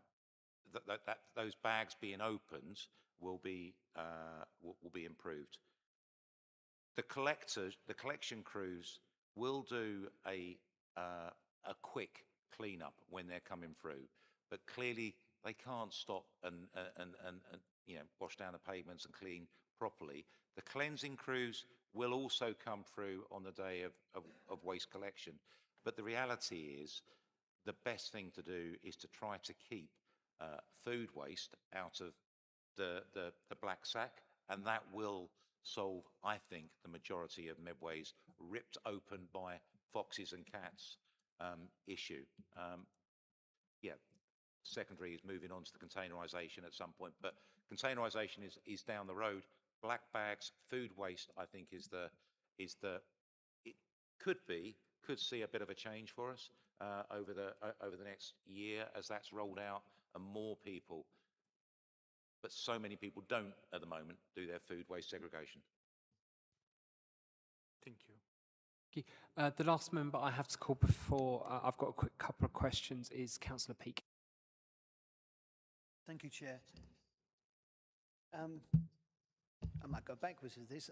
Must admit, with the ripped bags, when I've had constituents complaining about rubbish being everywhere, when you ask them a few questions and get down to it, it's because quite often they're the ones leaving the bag out overnight. It's got food in it, and yeah, it's an exercise in being patient sometimes and being obviously polite.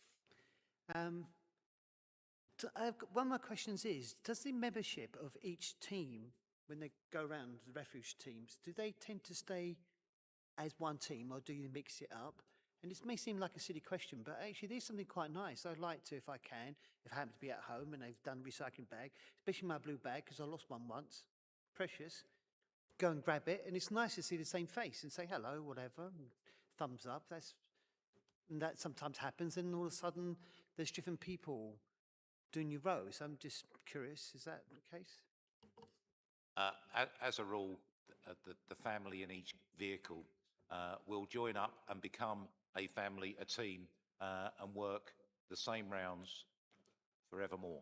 It's only holidays that bring in new members of staff into those holidays and sickness, but the reality is nearly all of the crews are pretty consistent in terms of their makeup, and their rounds are routine as well. So you should see really the same collection crew for each of the three streams, and it works well. So I say it works well.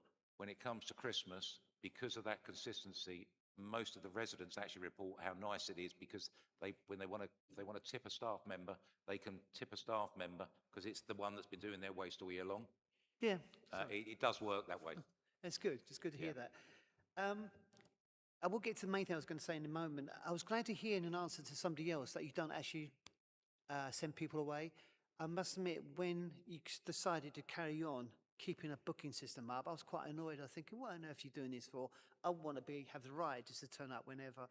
But actually, I quite like it. It does give me structure, and I'm sometimes a little bit near, because working out how long it's going to take to load up the car, blah, blah, blah. It's nice to know that as I'm getting near to the end, I'm not going to be turned away, so that's good. The reason why I put my light on is that I wanted to take this opportunity to particularly say, I tend to always go to Capstone Refuge Centre, and I wanted to say how good, how helpful, friendly, cooperative, because that doesn't always happen in other walks of life or whatever. You know, people in other places don't always have such good customer skills or whatever, and I just wanted to put a note. They're a good team in order to kind of metaphorically give them a thumbs up, so thank you. Thank you for that. We'll feed that back to them. They've actually had some really high customer satisfaction rates recently. We did a little visit around the sites to say thank you to them, so I know they'll be really, really grateful for your feedback. Yeah, sorry, Chair, I was just going to say, because I did notice on page 139, 140, when I read the customer satisfaction survey, it was really good to see those figures, whilst at the same time not being surprised. So, thank you. 90%.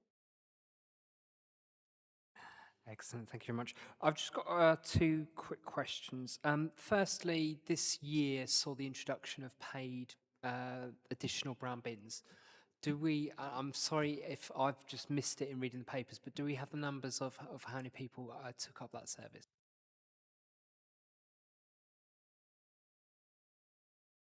I appreciate it. I was trying to look for it, but I couldn't. I think it is in the report, and it was slightly higher than we actually expected. And the actual process is working extremely well. You've got the numbers, yeah? Yeah.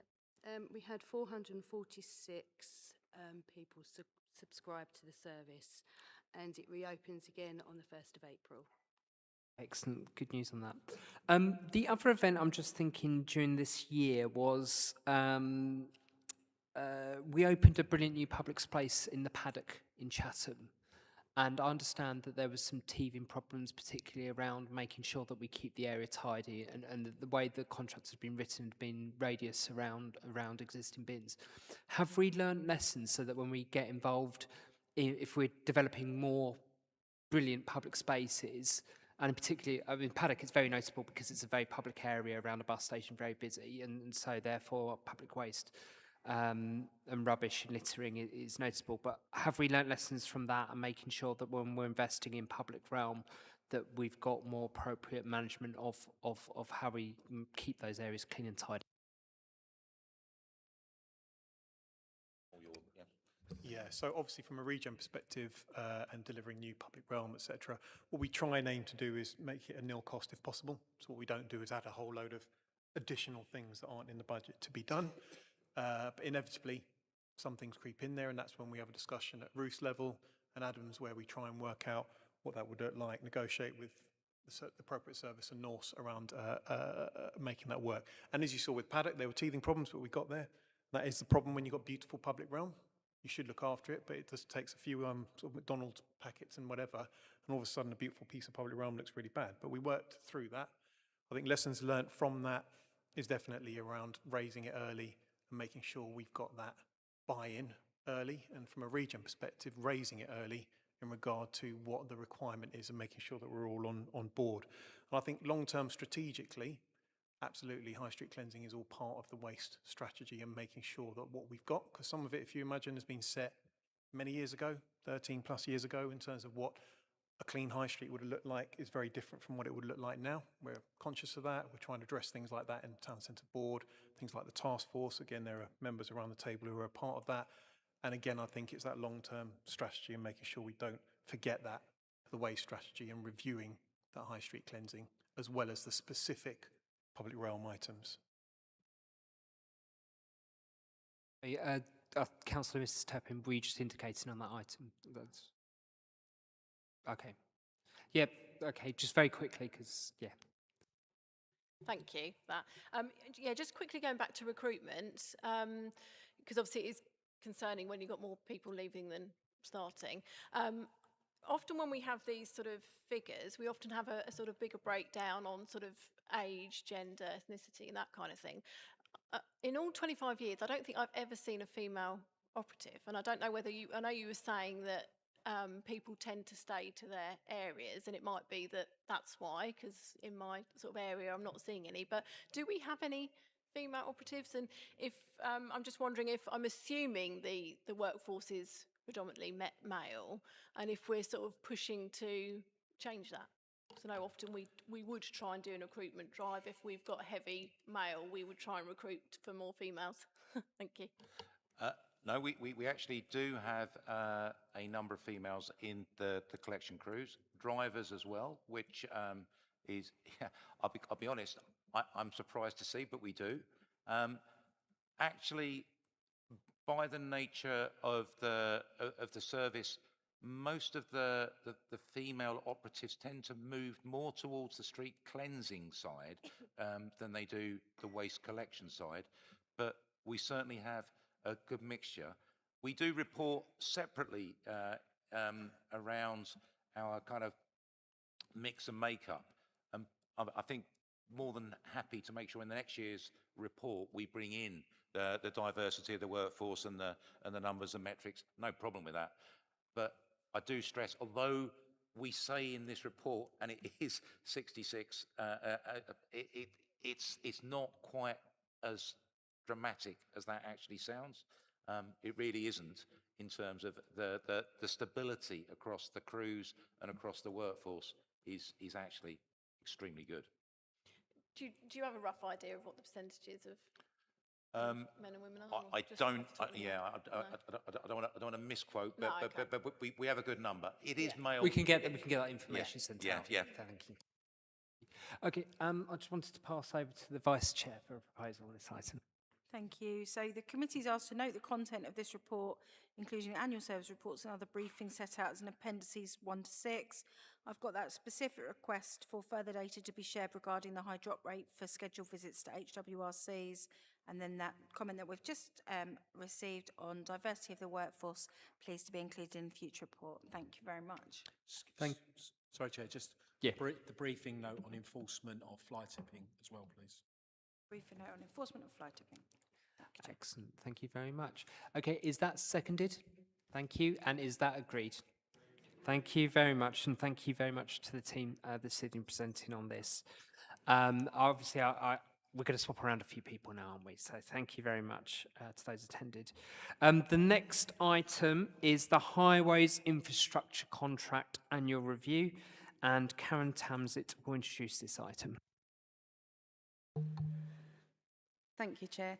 The Year 8 HIC Annual Review Service covers the period 1st of August 2024 to 31st of July 2025.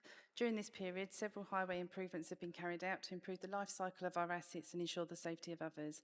Most notably, during this period, we completed our LED programme and continues to have a significant impact on energy costs, making us more than 70% energy efficient, as well as reducing light pollution. Thermal road repair was utilised again on 3 separate occasions, contributing to a reduction in our carbon footprint.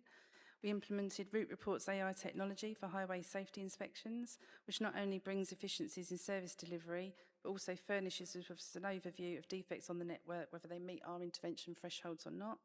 We've reduced our use of ViaFix by 90% this year compared to last year, reverting to traditional patching that offers better value for money and longevity.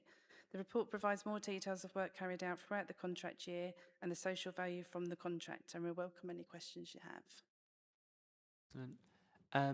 I'll start off with a question just before then, Councillor Lawrence. Recently, the government have released rankings on local road maintenance ratings.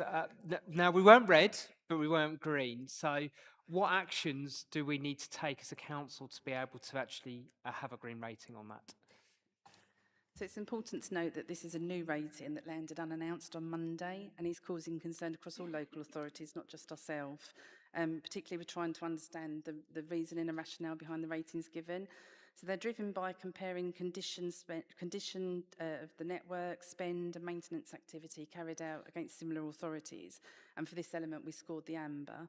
The wider best practice scorecard that we scored red for focuses on long-term preventative strategies. So that's rather than us doing short-term reactive repairs, looking more at how we can do more preventative work on the network. And to do that, they also want to look at how much of our green and amber on our road conditions that we're actually maintaining so that they don't deteriorate further. So we know our position and we know what we've got to work on, and that's about being more data-driven, more innovative, publicising our data more, and making sure that we abide by the DFT transparency rules that they've published. Well, thank you very much. And again, thank you to all your teams as well. We know how much demand. We are in the middle of pothole season, and Kerry, you've responded to my request literally this afternoon, and you are a week ahead of my request. So congratulations as well on being ahead of the game there. All right, I'm going to pass over to Councillor Lawrence. I think we need a steward's inquiry into you getting in that question early, Chair, to be honest with you.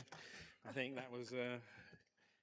Can I just say as a general comment, I mean, I've moaned about potholes since I became a councillor, only because everyone else moans to me about it.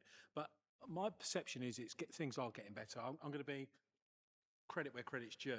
You know, in Hempstead and Wigmore, I'm really pleased to see in one of your photos is this Hempstead Valley Drive, which numerous emails between me and the team to try and get that piece done. I mean, you can just see how bad that piece of road was. And actually, given we've had quite a bad winter, I know there's been no snow, but it has been cold.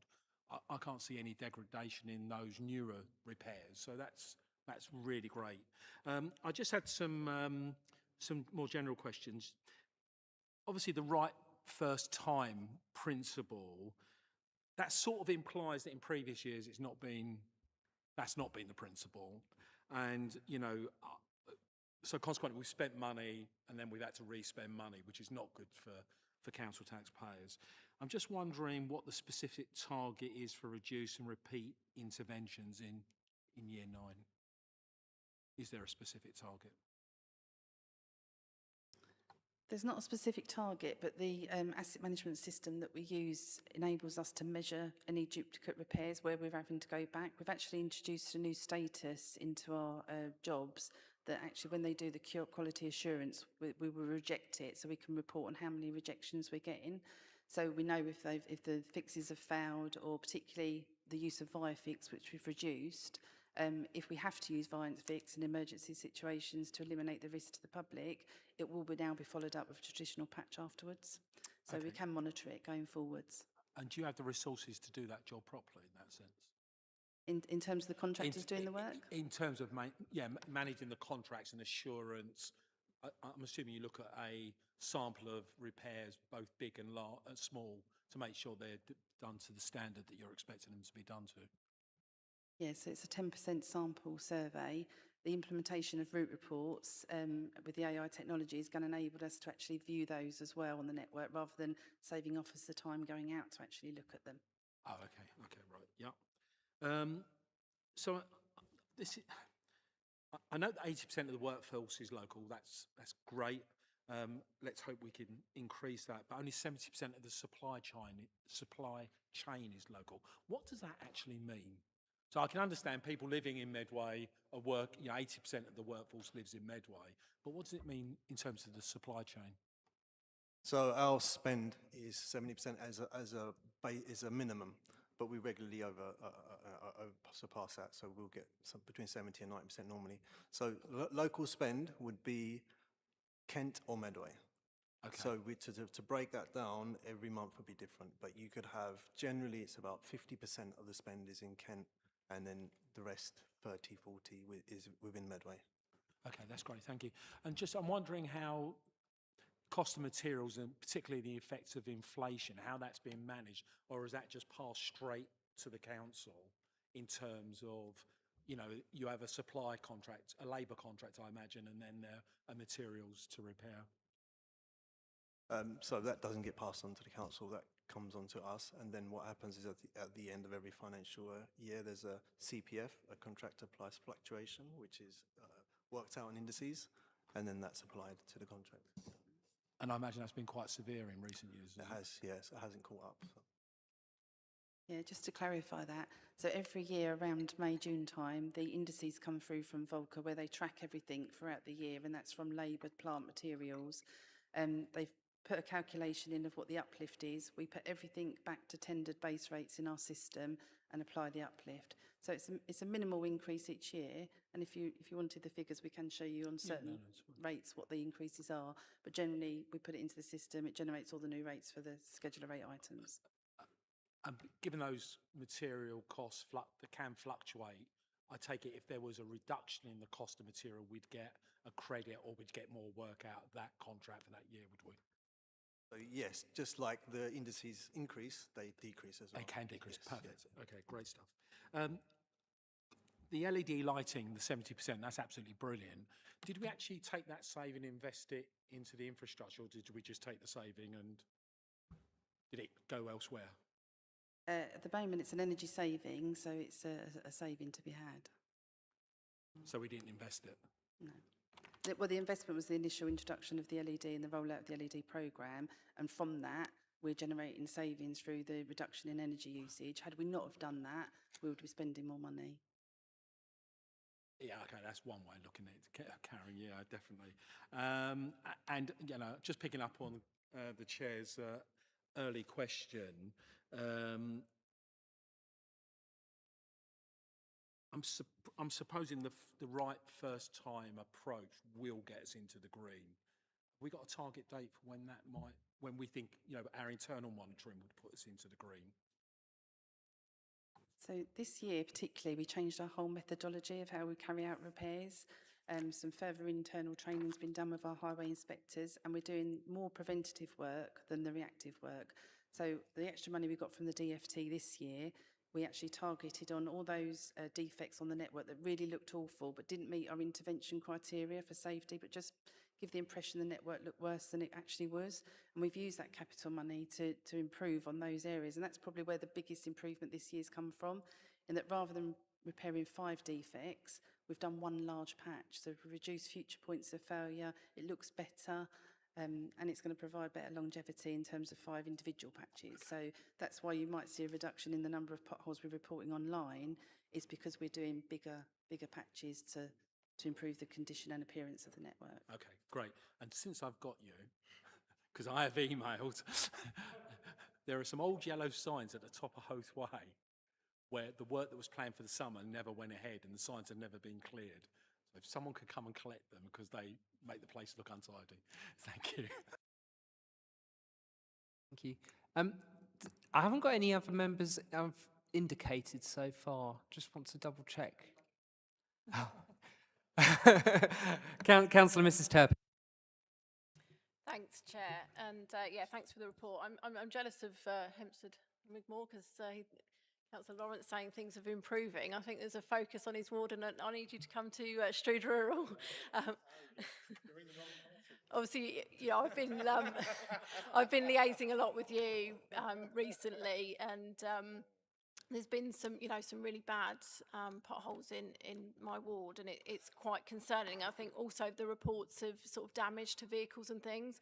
So what sort of my concern is whether we're seeing an increase in sort of claims with regards to that. Really, it was my sort of main question, really, and just Kerry, no one else got the memo about the uniform tonight, so you know that's.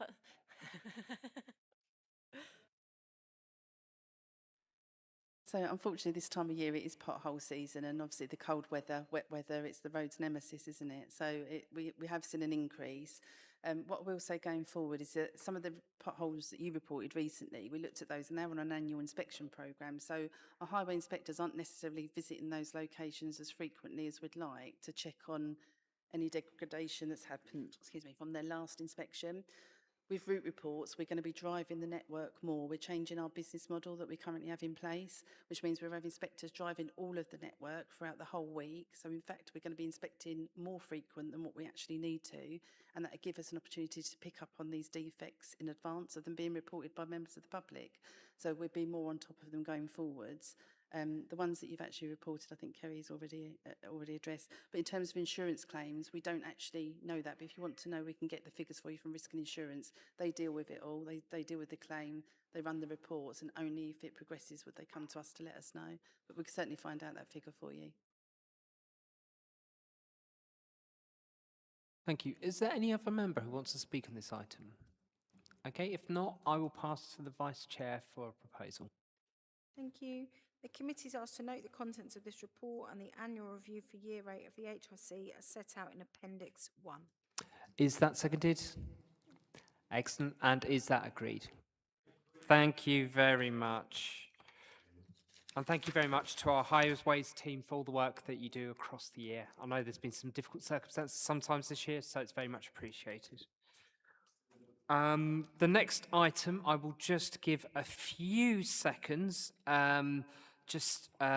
here, but the next item is on the infrastructure funding statement, and Dave Harris will introduce this report.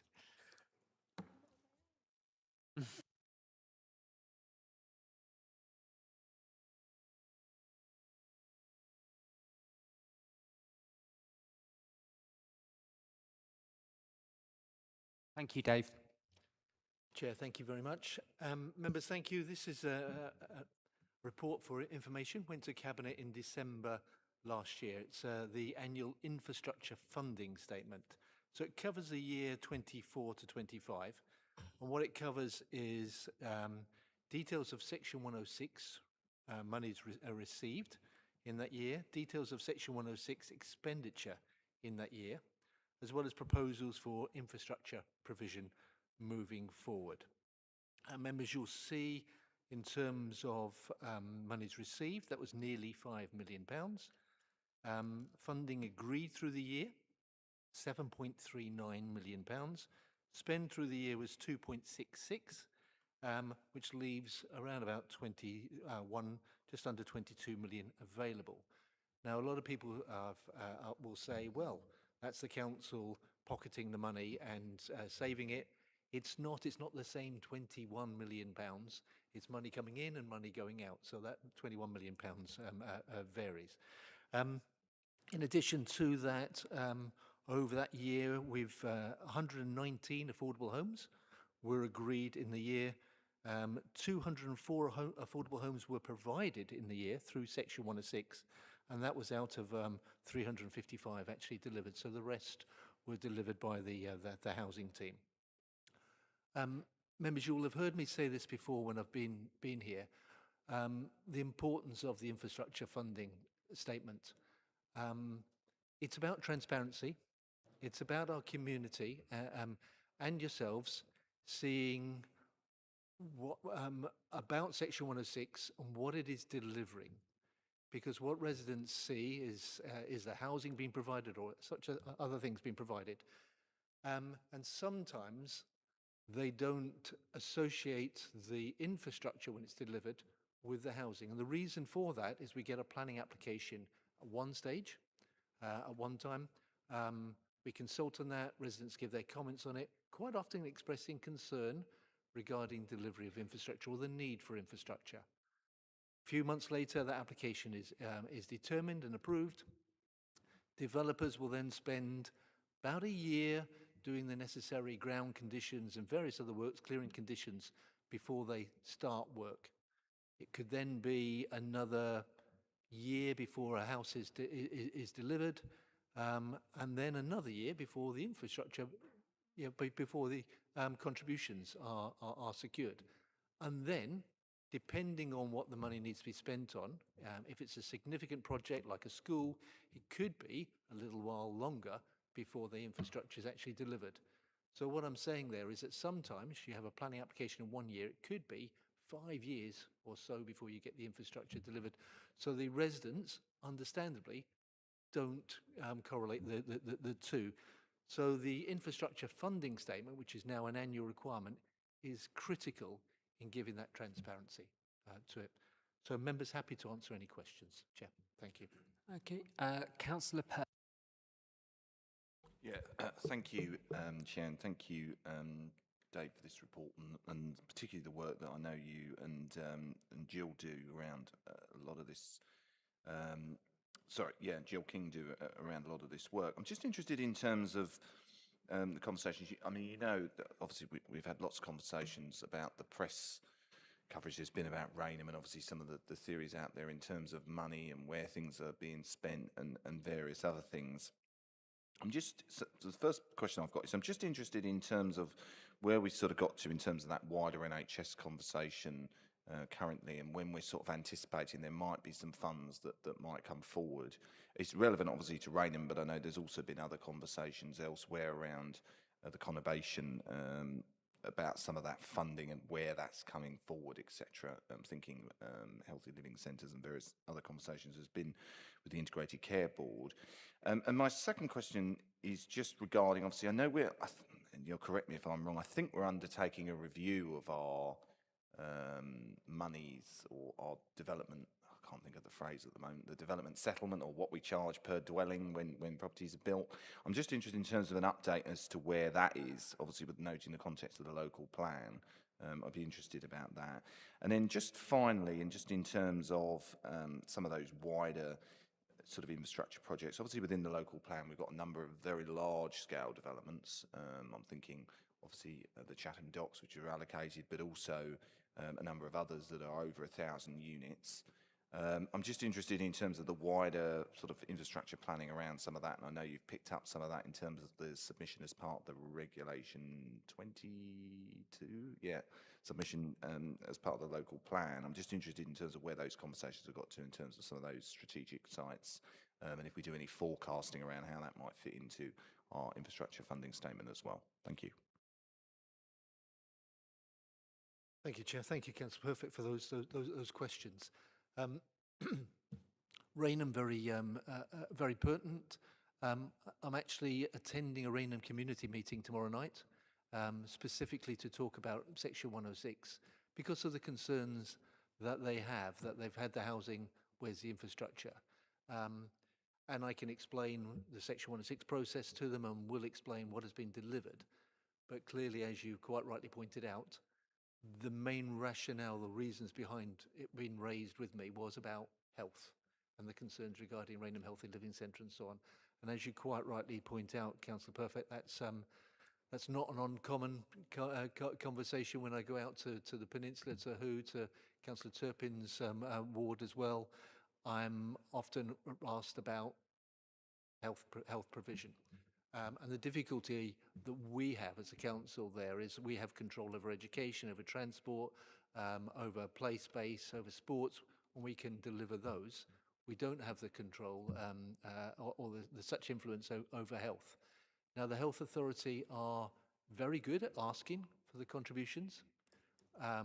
We're very good at negotiating those contributions and securing them. But where there is a delay, as you quite rightly pointed out, is in relation to the delivery of those. I now have regular governance meetings with the Health Authority. We've also had several meetings with them in relation to the local plan, so we can, where we're planning the growth, we can also plan for that health provision. There was also a very recent meeting with the representatives of the Health Authority and some representatives of Rainham, and one of the doctors from the Rainham Healthy Living Centre, to address, well, when will some money be spent? When will they see some benefits from those contributions?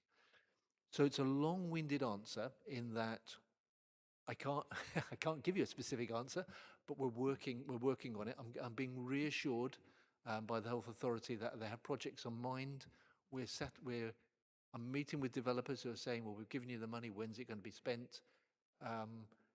And we're reassuring them that the Health Authority have identified projects. I think the additional difficulty they have is doctors, not delivering doctors necessarily, and that is a national issue, but getting the doctors to be on board in relation to delivering those infrastructure improvements as well. What I will continue to do is through the quarterly reports to planning committees report on that. But yes, regular meetings with the Health Authority, pushing them to get the spend on what it should be spent for the residents of those areas. Is that okay in terms of health? Yeah. In relation to Developer Contributions Guide, as the report sets out, the 2018 Developer Contributions Guide has a level of around about £17,500 per dwelling contributions to various infrastructure. Through the local plan and the work that we've done on that in relation to viability, infrastructure demands, we have reviewed the Developer Contributions Guide alongside the Infrastructure Delivery Plan, and a further draft has been submitted with the work to the Planning Inspectorate on that. And we'll continue to work on that. It was coming out as significantly greater than 17.5. That won't surprise you at all in terms of the infrastructure needs. But that is that next draft is there, and we will be taking that forward over the course of the year. And similarly, in relation to that infrastructure delivery plan, as you said, it was submitted with the Reg 22 alongside a draft of the Developer Contributions Guide. We are working with our developers, those that are promoting particularly the strategic sites, to make sure that the infrastructure needed to deliver those sites is delivered. Now, a lot of that will come through developer contributions. Not all, though, as you will understand, where you've got some big requirements like significant highway improvements that can't be met through developers. So we are working with the government. We are working with Homes England. We are working for Transport with the South East, Department of Transport and so on, to get the funding necessary to deliver those vital pieces of infrastructure. Hopefully that's helpful. Yeah, no, thank you. I think because obviously we're not a seal charging authority, are we? Which is part of the context of all of this. And I think there is there's a big challenge. We've got a problem. Obviously, we've got the issues pertaining to infrastructure directly within the authority, which is obviously within our control. But we've got a number, I think, noted within the Regulation 22 in terms of obviously Lower Thames Crossing, the work that is being undertaken, Bluebell Hill, and a number of other things which obviously are in the hands of both KCC and the Department for Transport, which I think feed into some of these challenges, of course, coupled with wider, broader sort of southeast infrastructure challenges around the railway infrastructure, station infrastructure and various things, particularly as it pertains to transport. So I think I think it is definitely interesting as we move forward. Certainly that figure, where we end up and how we end up negotiating some of that through the Section 106 agreements on some of those bigger sites could be crucial, because I think, in the past, whereas we would be looking for schools, etc., to be built, I think there is, and noting residents' concerns, the biggest issue to most residents with the local plan is infrastructure. And I think the work that your team have done synthesising some of that data within the Regulation 22 demonstrates that. But I think it's that contribution point, and then fitting into this, how we sort of get that working so that the community clearly understand it and feel that new developments are delivering for them, as well as infrastructure, obviously for people that are moving into the conurbation as well. So thank you on that one. Chair, I know there wasn't a question there, and Councillor Perfect makes some really, really good points there. I think you're quite right to say we're not a SIL authority. There are some authorities which are SIL authorities, some are Section 106 authorities like us, and there are advantages and disadvantages of both SIL and Section 106. There are some authorities who are SIL authority who the viability work that's gone into that actually means they get very little in terms of money to spend on infrastructure. There are also authorities where they found that they're not getting as much through SIL as they would get through Section 106. So it's a link point there. One of the disadvantages of SIL is that the money comes in, it goes into a pot, and then the council or the relevant councils will look to decide what to spend that money on. That has some advantages because it means that they can spend it on quite big projects. The disadvantage, though, is that it may be going onto a project over here when the development is over there, so they're not delivering the infrastructure to serve that. So that's where the Section 106 has a greater benefit. You will know that the previous government and this government are looking or have looked at son of SIL or daughter of SIL or whatever it is to find a way to resolve the problems with both SIL and Section 106. So hopefully we will see something coming forward in the future on that. The other thing I would say is we will see spatial development strategies coming forward sometime this year.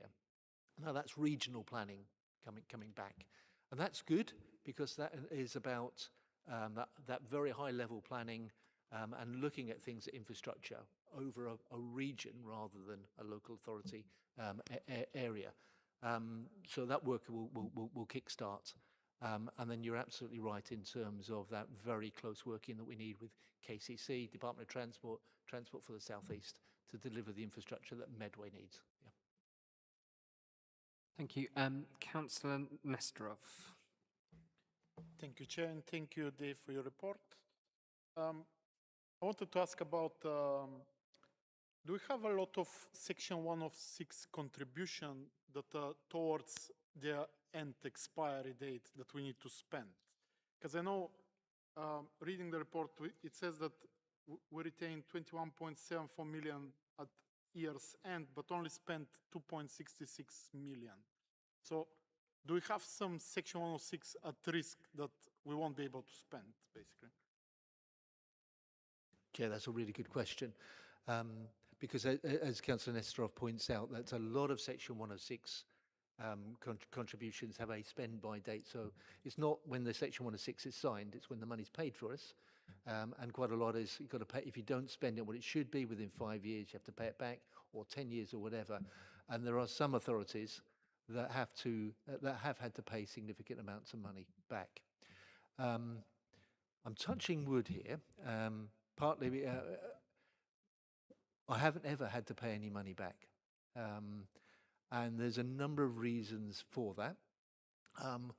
One is, and Councillor Perfect has mentioned her, Jill King and Rachel Flintoft in my Section 106 team are, and I hope that Jill doesn't kill me for saying this, they're Rottweilers when it comes to Section 106. And that's both in terms of getting the money in, but then also making sure the services spend it when they should spend it, so that we don't have to pay that money back. But most importantly, and Councillor Perfect has said this, it delivers the infrastructure that's needed, that the residents need for this. Now, Jill is, you would think that this is her own personal money, She's that protective over it. She makes sure it comes in.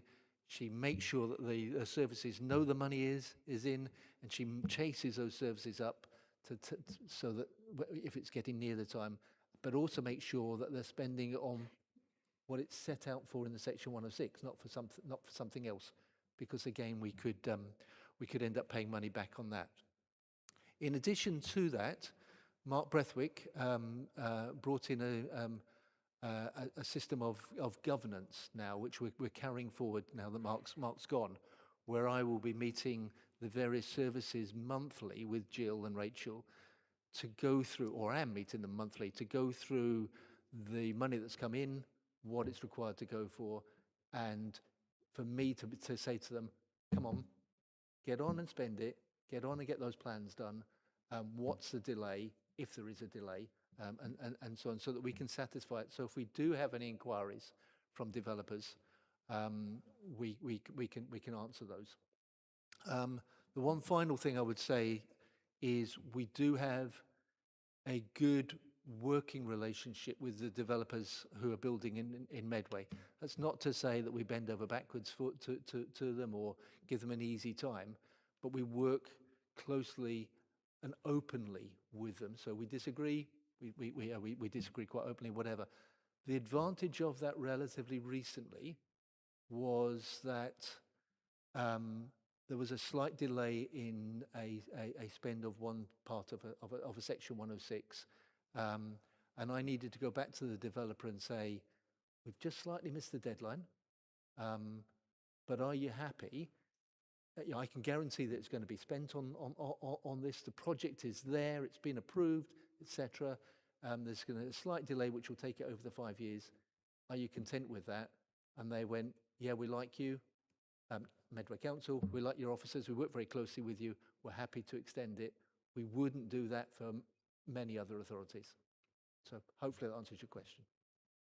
Thank you. It really does. And say thank you to you and your team, because really it's not easy to balance that and like to spend everything. I have only one more other question. So on page 234, it says that there is a proposal for new school in Capstan Valley, which is going to be split both between Medway and Maidstone.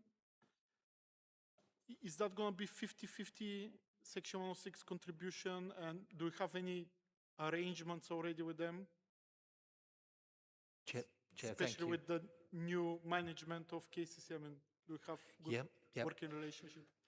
Now, in the Capstan Valley, you'll be aware that there's a strange local authority boundary there. It doesn't really make nowadays. It doesn't make much sense. So the Lidsing area falls within the Maidstone area.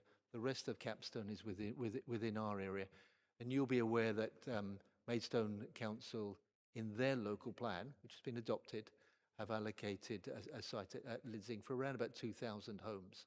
And Councillor, I'm looking at Councillor Lawrence because he knows this very well as it affects his ward. Maidstone will benefit from the housing, will benefit from the council tax and so on. 99% of the impact is on Medway, and that includes education.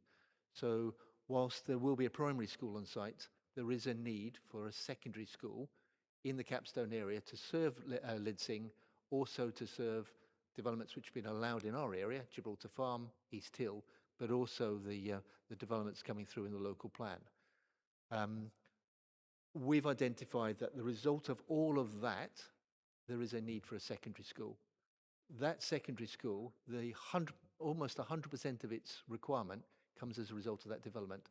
So all the developments within Medway and within Maidstone, Lidsing part, need to pay their bit to deliver that secondary school. So absolutely, long-winded answer, apologies, we're getting money from Maidstone for that secondary school, and KCC Education have agreed that.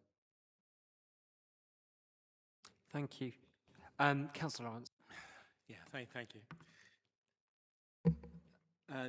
Dave, just a couple of questions. Some of this is going to be about my education really more than anything else.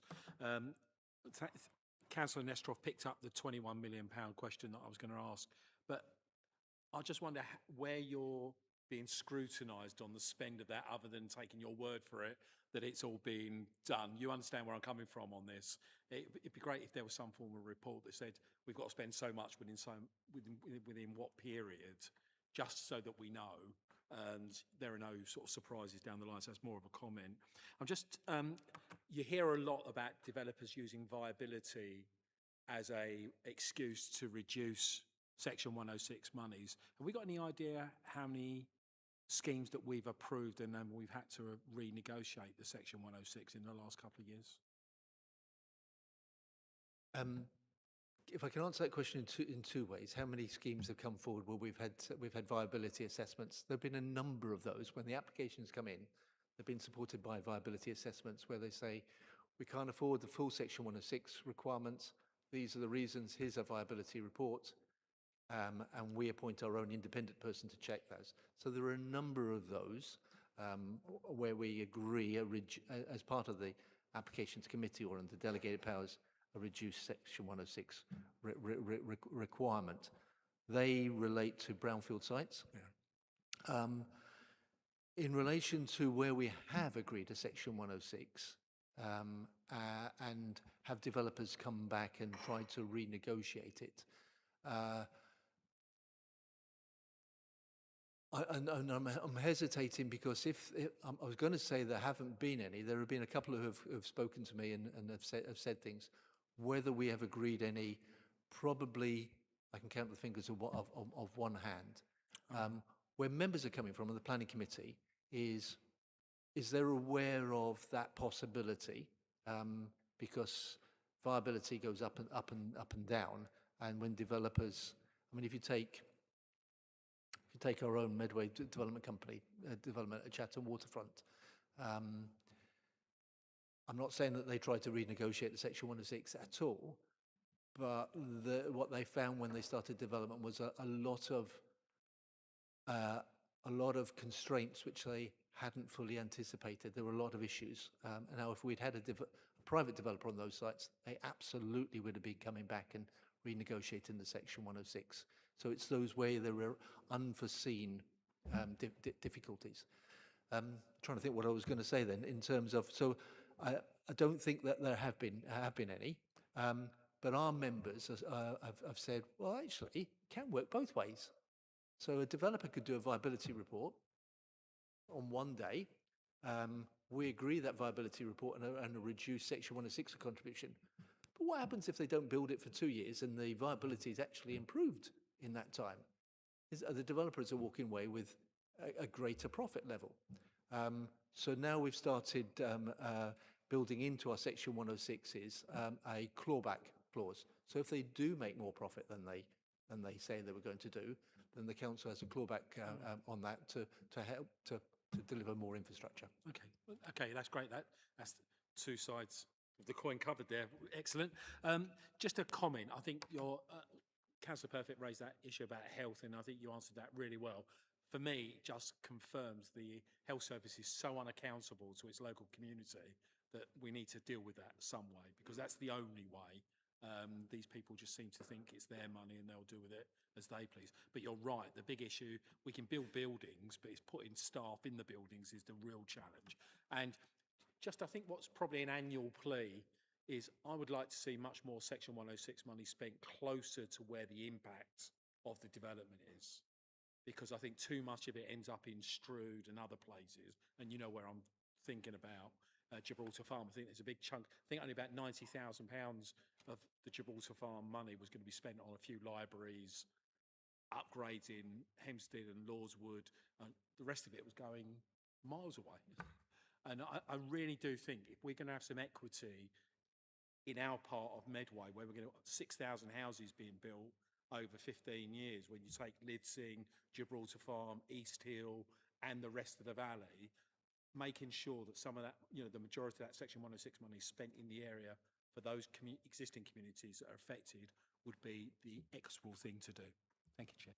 Chair, I just want to say 100% agree with that. And the SIL regulations require contributions to relate to the development and address the problems of that development. So I'm agreeing with you, the point that you're making, Councillor Lawrence. Okay, I've got just 2 more speakers on this one. So firstly, Councillor Peake. Thank you, Chair. I want to start off by saying, as I have done many times in planning, how impressed I am, Dave, with you and your team.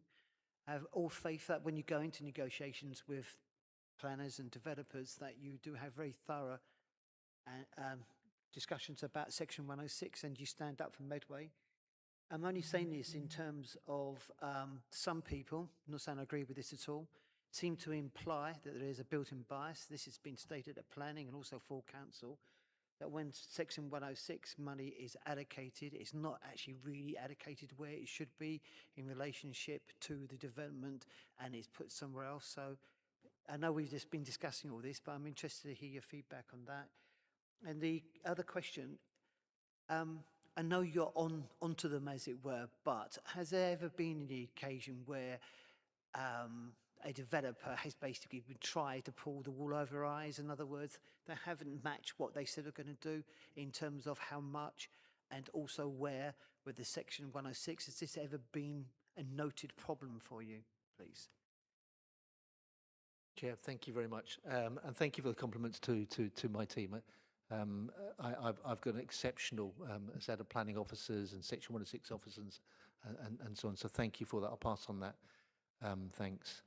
In relation to, I think Councillor Lawrence picked up, the SIL regulations say that development, contributions should be used to make an unacceptable development acceptable.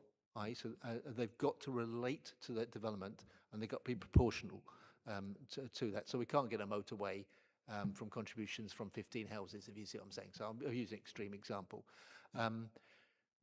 But you're absolutely right, Councillor Peake, in terms of we do negotiate very, very hard. And if I take some examples out at Who, in the not too distant past, where developers, major volume house builders, have said, well, here's a development on a greenfield site.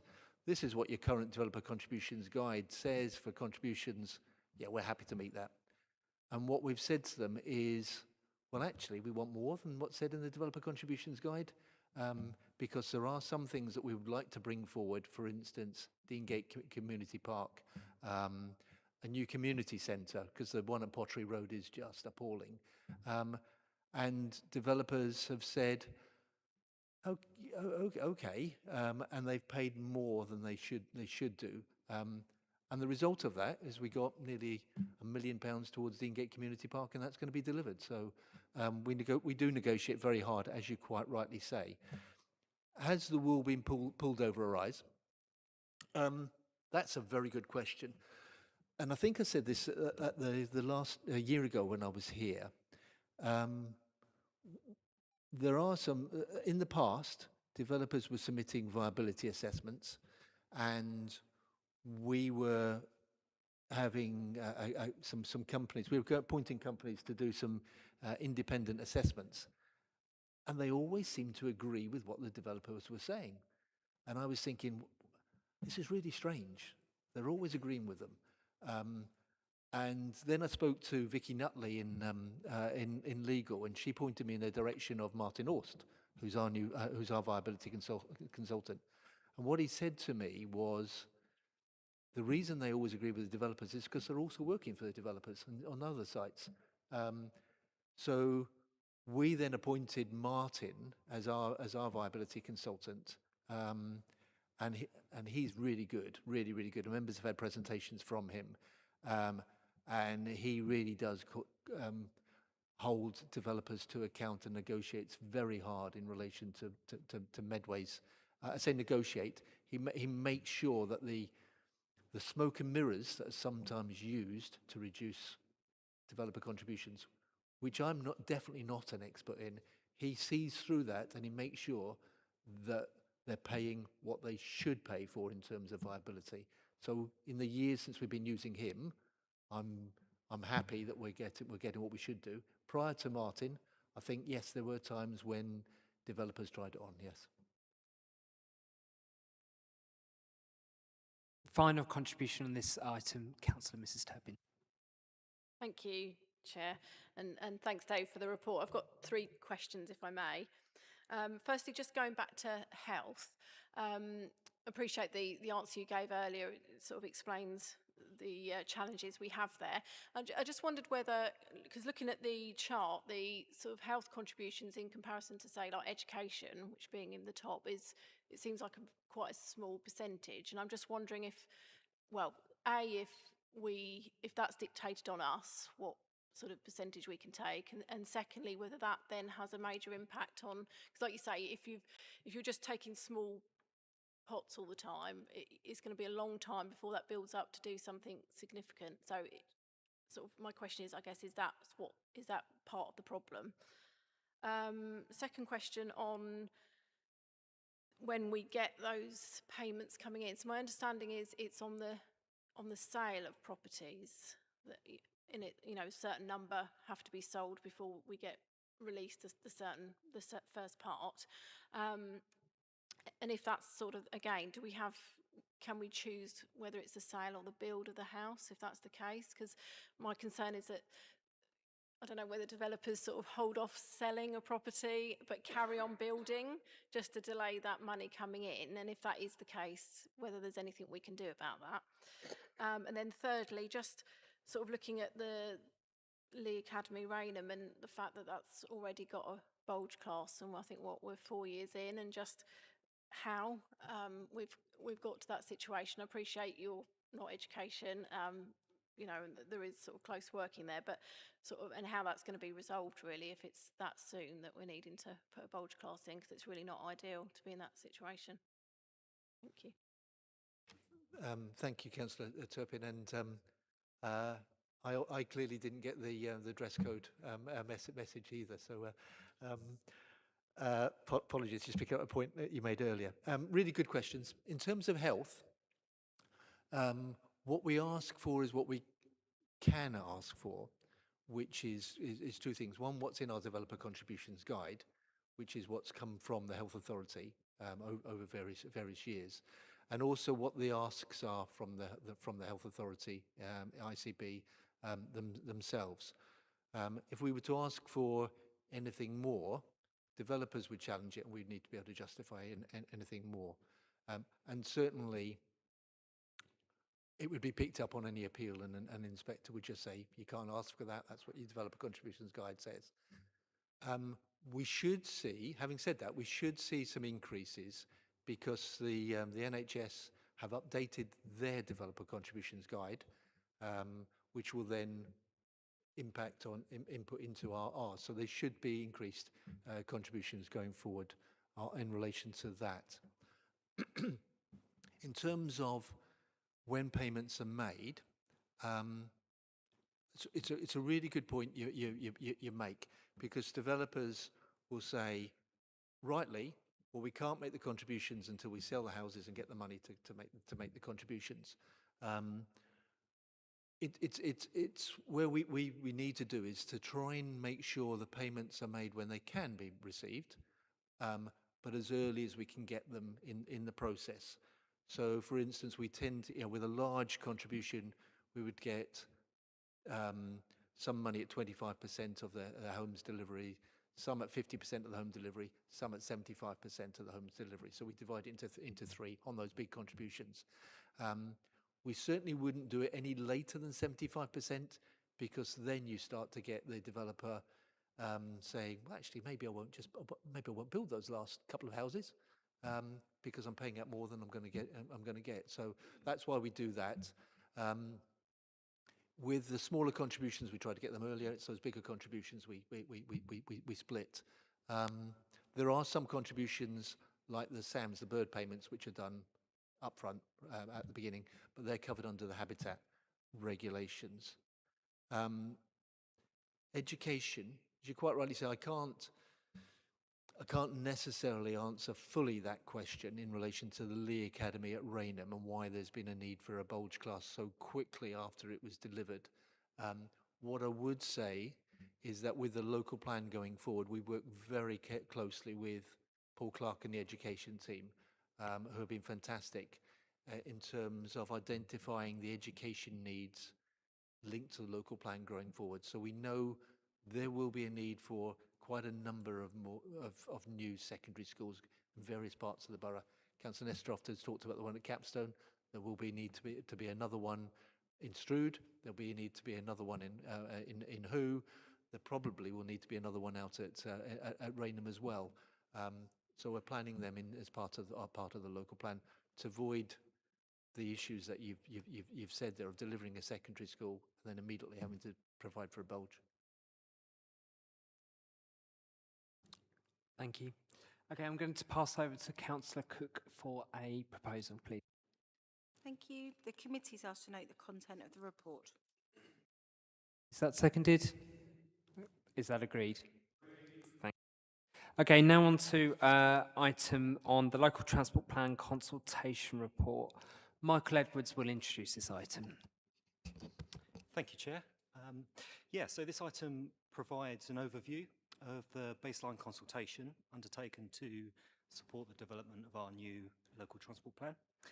As you will have seen from the report, this first phase of engagement brought together the views of residents and stakeholders and gave us quite a clear picture in terms of the current challenges and opportunities across Medway's transport network. So we're really pleased to bring the outcome of the engagement to members this evening and give committee the opportunity to reflect on those findings, including what people told us about congestion, public transport, active travel, inclusivity, and the environmental impacts of travel. The report also sets out some emerging themes that could form the foundation for shaping the vision, objectives, and priorities of the new plan. And we'd really welcome the views of committee on whether these themes accurately capture the issues raised and how they should guide the next stages of our work. Thank you, Chair. Okay.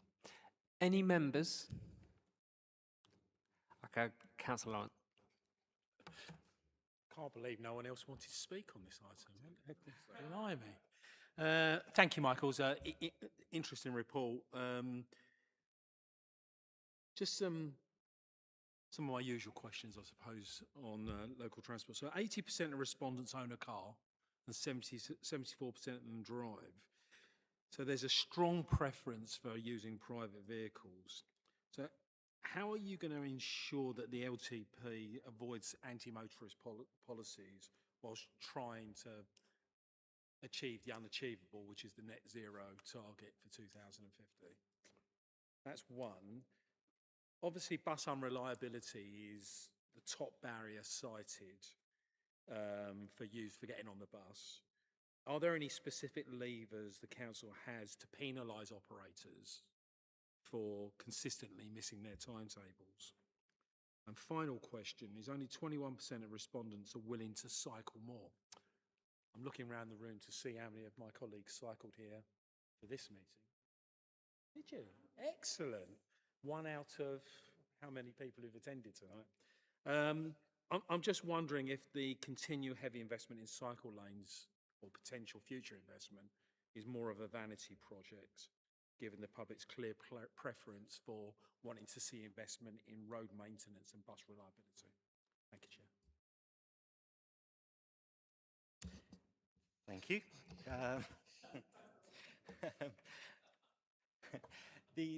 The new LTP will be shaped by us as Medway, as officers, as residents, members.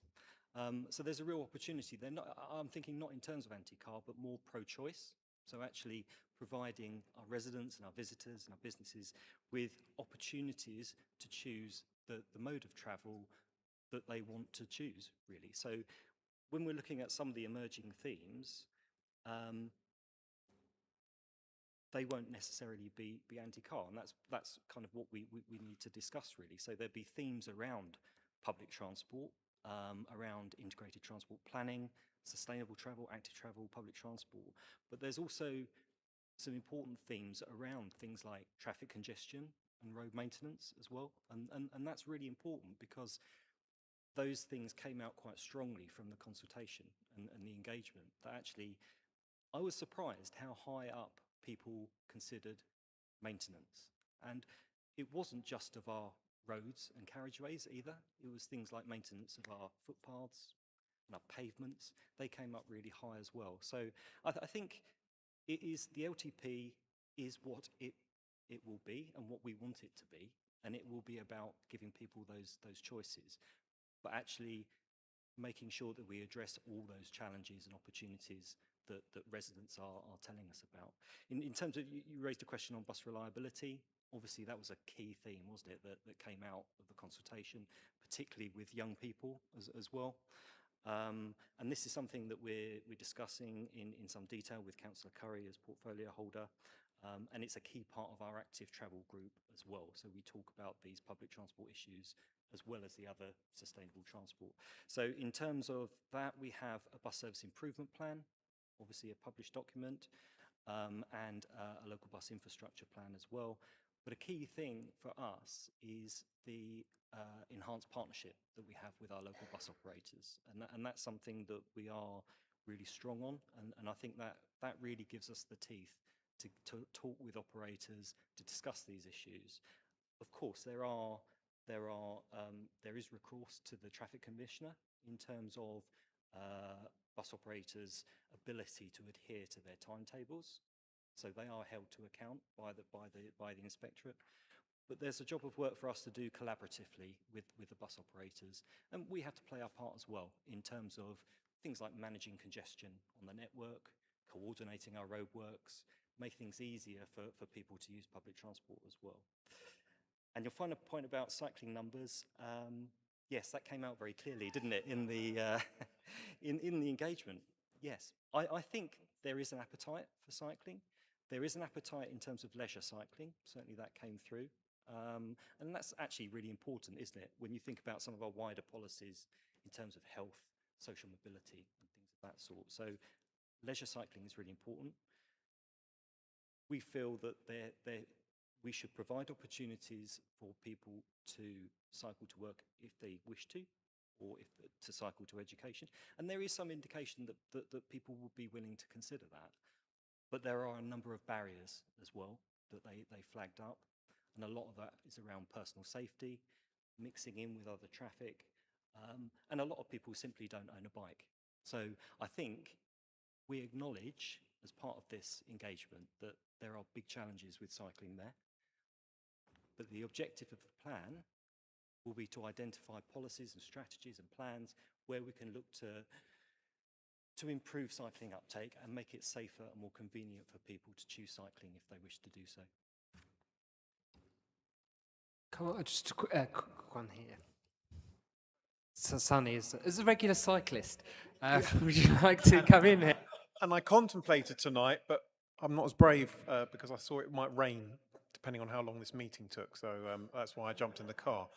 But I've raised this before, Councillor Lawrence, around also, if you don't have the policies and the strategies in place, there are inevitably, and in fact there was with the previous government, there will be funding that can only be spent on active travel and on things like cycling. And obviously it'd be remiss of us not to take that opportunity. And if you don't speculate and you don't have that, similar to what we had recently with the PIP Fund and the Gillingham Task Force and the community piece there, if you don't try and get some of that policy in place when the opportunities come, it's more difficult to prove that you can spend it or to get more money. But understand the point, but you know, that also can help, having that policy in place when that specific funding comes through. Yeah, I mean, that's a very interesting point. This is the problem with us having to put our begging bowl out to government every single time we want to do something, because we're not in control of it. We have to spend money the way the government tells us. And I find that, I don't know about the rest of you, I find that massively frustrating that we can only spend the money the government tells us what we can spend the money on. Just a couple of points if I can. I hate the school street scheme. I think it's caused more problems than this administration is prepared to admit. So the one at Fairview, all the parents now parking in Maidstone Road because they're no longer allowed. Sorry, No, can I no, just, it's because it's got to relate to the consultation. No, it is Okay. relevant, if you allow me to get to my point, Councillor Field. And it's causing constrictions on Maidstone Road, which is blocking the road and making it extra dangerous for cyclists. So that we need to be really careful about the unintended consequences of doing things like School Street and cycle lanes. A lot of Medway streets are not wide enough for a cycle lane. It would actually make it very, very dangerous. to bring cycle lanes in. But I totally get your point on leisure cycling. I think Dave's local plan has lots of opportunities to really open up places like the riverside and some of the countryside by putting in cycle lanes. But as a mode of transport that the majority of us are going to do, it's almost a fantasy, planner's fantasy that. You know, we have really got to invest in our roads to keep the traffic moving. And the M2 is a classic example of where we're missing an opportunity. You know, that's what we should be, one of the things we should be actually going out to government and saying we need to widen the M2 so that all that traffic doesn't come through Medway. Every single day there's a problem between Medway and Sittingbourne. Thank you, Chair. Thank you. Councillor Perfect. Yeah, thank you, Chair, and thank you, Michael. Nice to see you in person as well, rather than over email. My questions are mainly pertaining just to railway travel, because I think it comes back to a wider point, actually, that Councillor Lawrence was just talking about in terms of the local plan. I think obviously we've got within here, obviously walking, car, van, etc. We've noted all of that, but very closely after bus travel in these respondents is rail travel, which is 49%. And then we then get to page 18 of this 330 of the main pack, where we then talk about the purposes for travel. And obviously 71% of the reasons why people are using the railway is commuting. I'm just interested in, and obviously generally within the report, I know we don't focus that much on railway, and obviously it's difficult because we don't necessarily control it, you know, it's controlled by government in a sense and by the Department for Transport and its operating company, etc. So I'm just interested in terms of, as we move forward within this plan, what current conversations you're having in terms of the railway.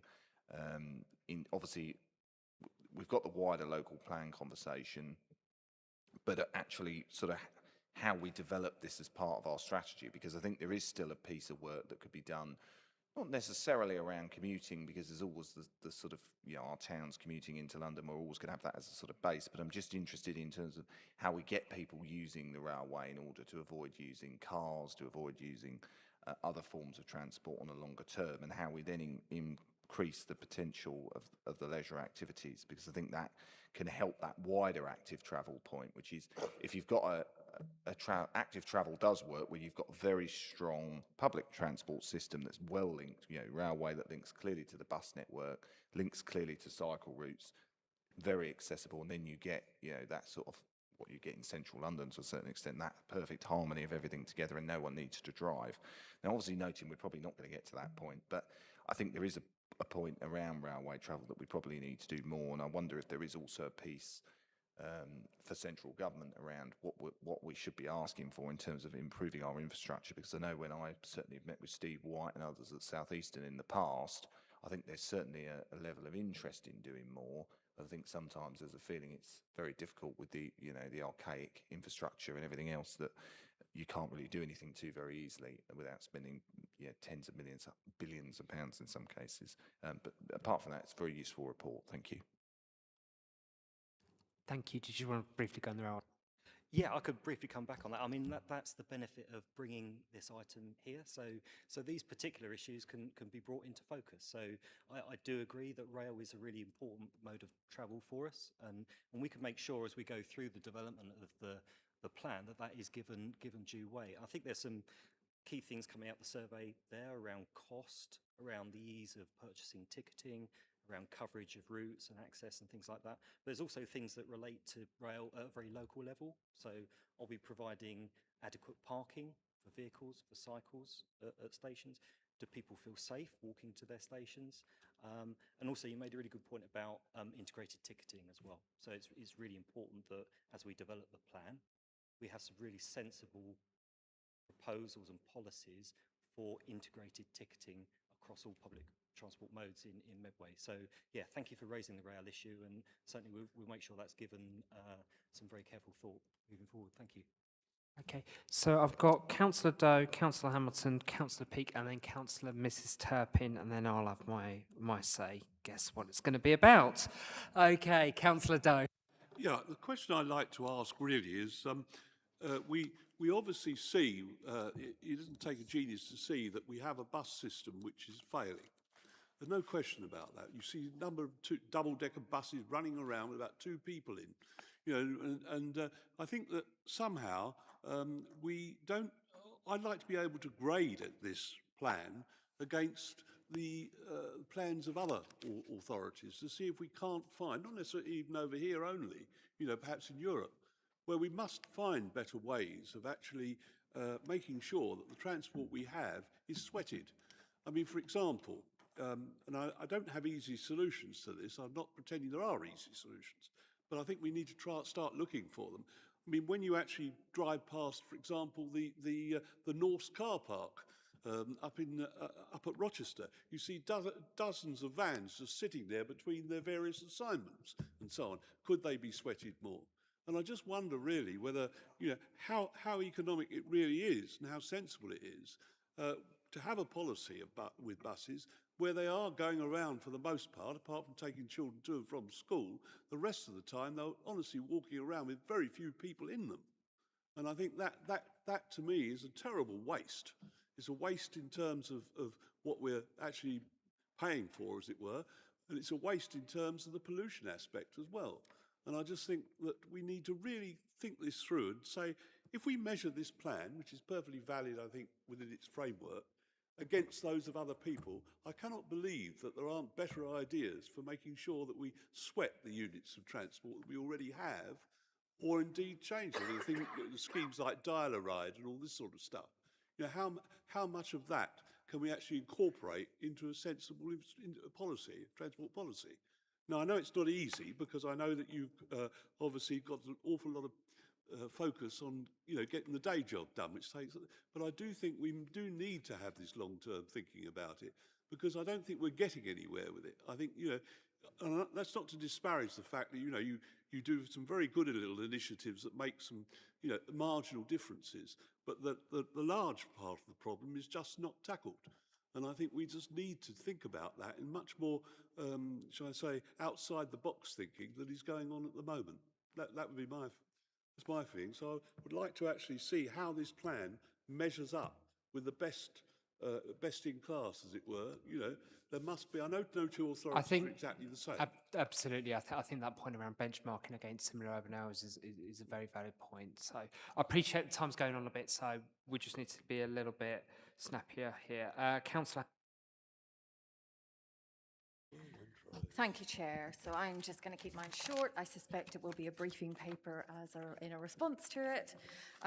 Just looking at the consultation. So transport, a very male-dominated industry. I worked in it for 20 odd years. It's full of men making decisions about communities, about industry. I'd like to know, in terms of consultation, how much outreach has been made to 50% of the population, i.e. women. What consultation has been done around parents and carers. I'm very interested in issues around how we're going to tackle harassment in public spaces associated with the use of public transport. How we are looking at infrastructure design to ensure that it's a safe space, that there's good lighting. What are we doing about thinking about first and last miles? Looking at care responsibilities, primarily a lot of people with young children use public transport, but public transport is designed historically for those going to work 9 to 5. So what is our thinking around that? How are we thinking about trip chaining, system design inefficiencies, affordability, and where are the voices of women in the planning moving forward? So I suspect it's a briefing paper at this time. Some very excellent points there, actually, that need to be raised. So, yes. There. Okay, Councillor Peake. Thank you, Chair. First, I want to first say that I completely disagree with you, Councillor Lawrence, with your sweeping, grandiose statement about street, school street scenes. However, I do actually have sympathy to your cynicism about the whole idea about people travelling by car. You twice now you've asked that question. Rather than respond by the reactionary of we must protect cars that are under threats, I don't believe that's the case. I would rather approach this transport with a positive attitude.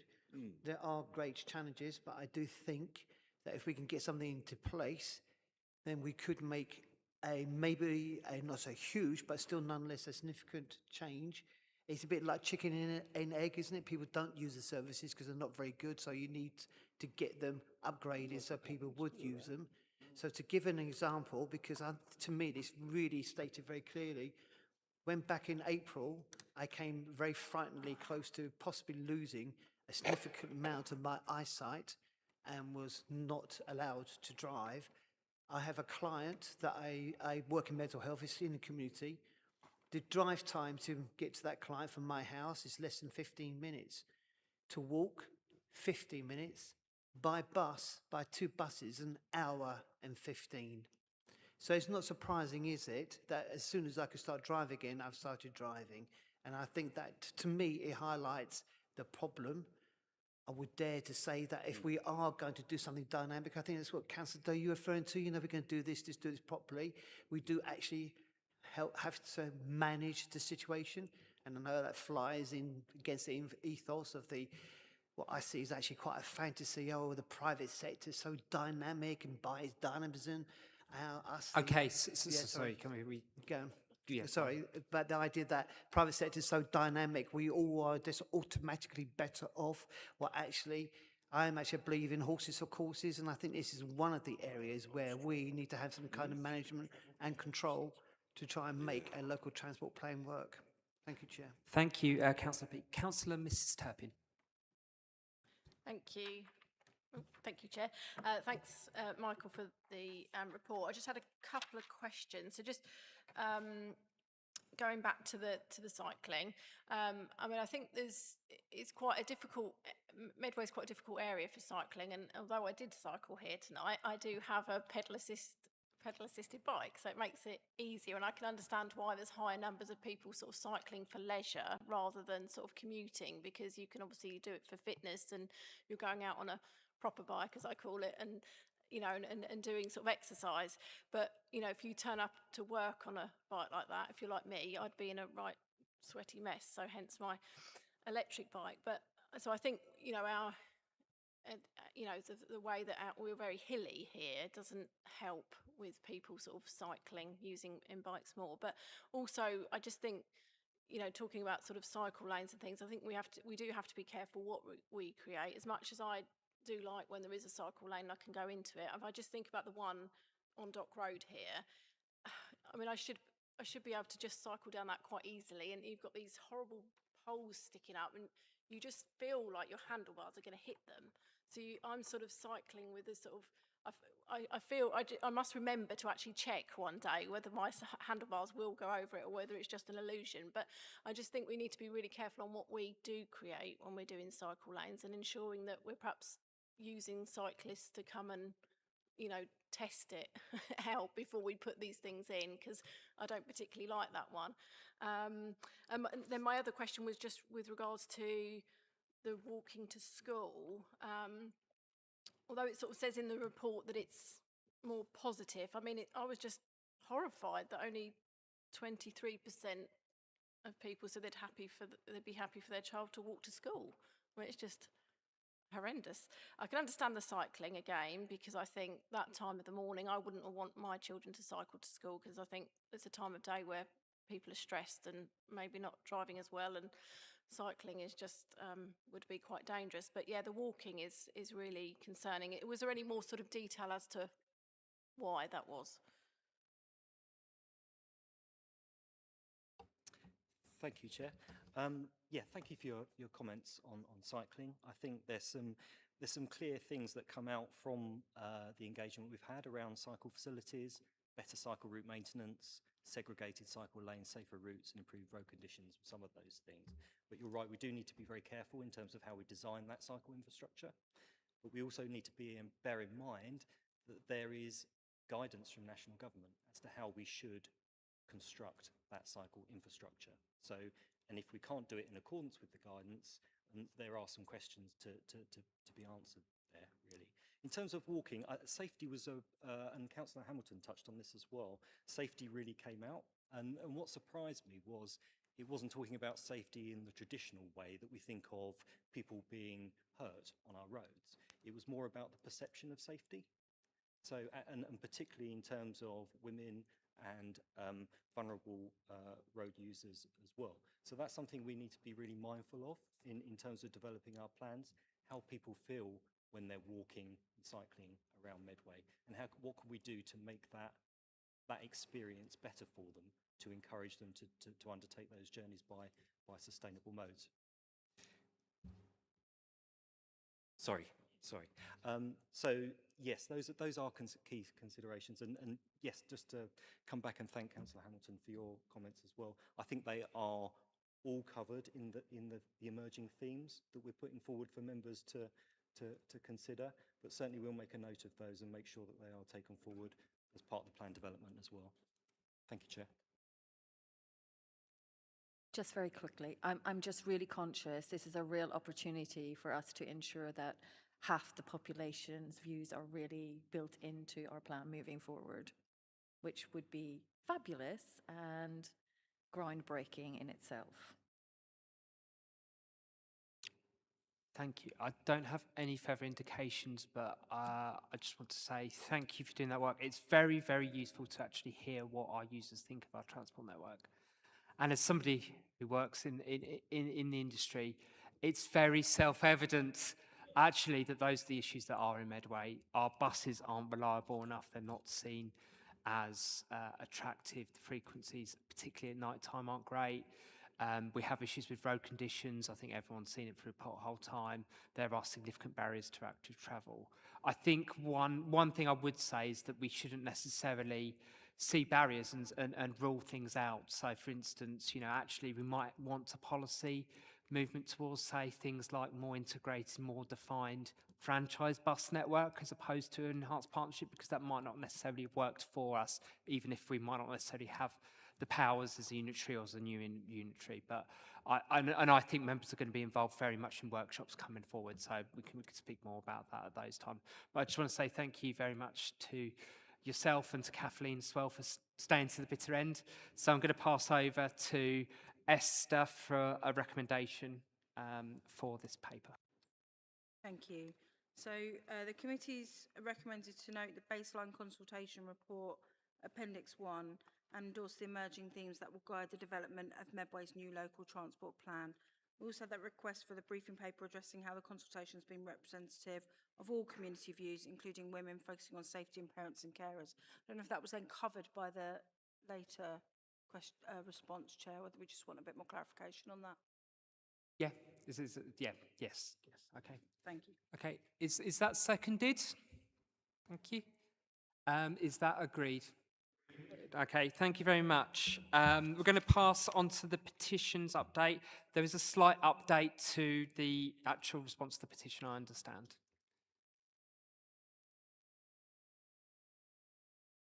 Michael, sorry, is there, sorry, it's for noting only the petition. Is there a slight update on the response to the petition? Sorry, Chair. Yeah, so this is around the provision of the school bus. Is that the item? Yeah. So obviously, yeah, we did respond to this previously. What we now have from central government is a new funding settlement for the next 3 to 5 years. So we can commit to revisiting this particular request in light of that funding announcement as we build a number of plans and priorities for using that funding over the coming year. So yes, that in short, that particular request can be given further consideration. Yeah. And given the fact we're talking about infrastructure funding in East Hill might be a source, and we've just had the LTP report, I think it's important that we revisit that. Thank you. That's correct. Yeah. That's appreciated. Okay, I'm going to pass over to the Vice Chairperson. Thank you. So the committee's requested to note the petition responses and appropriate officer actions in paragraph 4.1 of the report, and then including the specific update for further officer consideration that we've just received. Thank you. Thank you very much. Is that seconded? Seconded. Is that agreed? Agreed. Okay, work programme. Nicola will just introduce this item. The work programme is attached for members' information, and section 4.2 of the report sets out any changes made to the work programme. Thank you. Any member? No. Okay. Is that seconded? No, apologies. Could I go to the Vice Chair for a suggestion? Right, so committees asked to note the report, changes as set out in section 4.2 of the report, agree the work programme as set out in Appendix A to the report, and the committees asked to note the action log as set out in Appendix B to the report. Thank you, Chair. Okay, is that seconded? Is that agreed? Agreed. Thank you very much for a very long and for a very useful meeting tonight. Thank you. Good night.